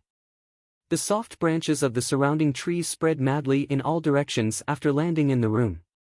Great Druid Caspian of the Druidic Order held a staff that looked like a tree root, exuding a strong life force. "What are you waiting for?" Belinda suddenly snorted lightly at this moment. Farika and his brothers, who had surrounded Caspian, attacked Caspian almost simultaneously as soon as Belinda's words sounded out. The tip of Farika's longsword suddenly shot out crackling lightning after the three of them made their moves. One of the other two's longswords whistled through the air with extreme speed, while the last one ignited with raging flames and swept towards Caspian. Han Shua, who was on the roof, was immediately taken aback by the three's actions. Han Shua immediately identified Farika and his brothers from the changes in their longswords. They were actually magic swordsmen who trained in both martial arts and magic. Farika should have also trained in thunder magic, while the other two trained in wind and fire magic respectively. The three long swords looked like they'd been forged in a special way.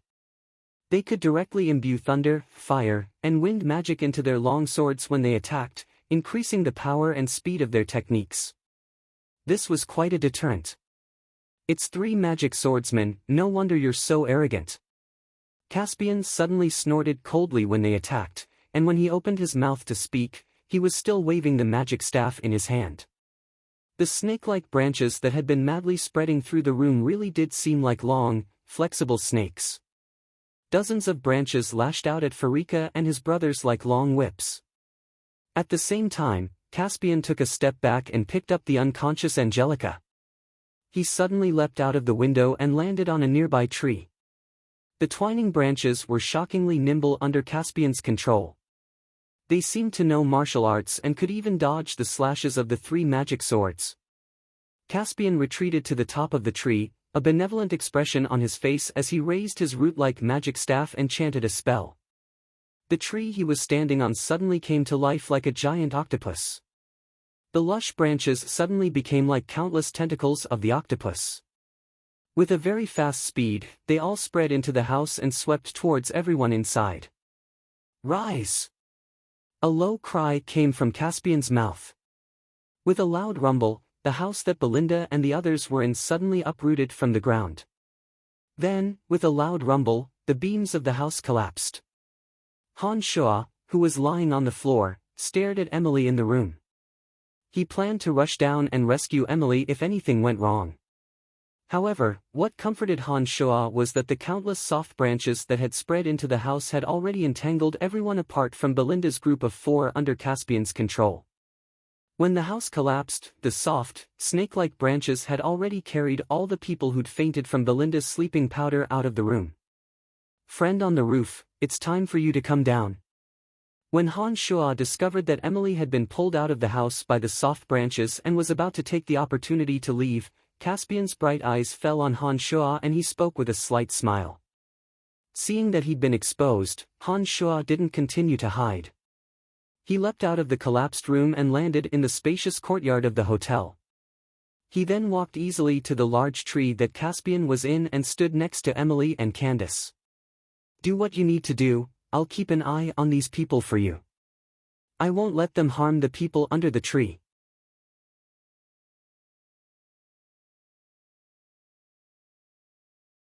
With each step, the three-eyed evil godlike puppet beast stomped heavily on the ground, creating a loud rumbling sound, as if an earthquake was approaching.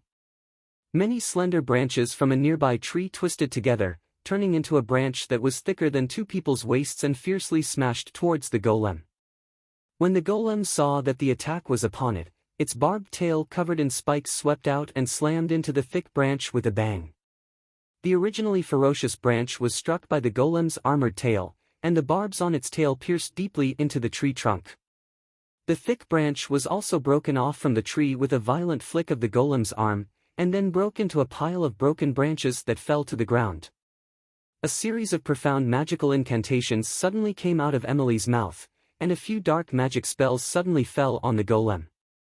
However, the dark magic spells that were highly destructive to humans and beasts didn't have any effect on the golem. The golems in the shape of evil gods that the Calamity Church's alchemists have developed all have strong magic immunity. Don't waste your efforts. Caspian looked down at Emily and reminded her. What do we do? Emily looked up at Caspian and asked urgently. Take these innocent people and leave immediately. I'll think of a way to tie them down. Caspian was also very anxious as he looked down and immediately responded. The golem is being manipulated by someone. As long as we can restrain the manipulator, everything will be over. Han Shuo suddenly said coldly at this moment. That is indeed the case, but that woman has 3 magical swordsmen protecting her, and the golem is also attacking us. It's not very realistic to restrain her. The golem in the shape of the 3-eyed demon god had already arrived as they spoke. Caspian waved his magic staff as he spoke, manipulating the tree beneath him to intercept the golem. Emily, protect the people under the tree. Caspian, intercept the golem. Leave the woman to me. Han Shuo snorted coldly and rushed over like lightning as soon as the words left his mouth. His target was the female alchemist Belinda in the middle of the 3 magical swordsmen. You're tuning in to the Passion Pages YouTube channel. We're so grateful for your support, and don't forget to subscribe to join us on this incredible journey through captivating stories. Your generosity through donations truly makes a world of difference, as it's the primary source of revenue that allows me to expand and enhance this channel for you. Thank you from the bottom of my heart for being a part of this adventure.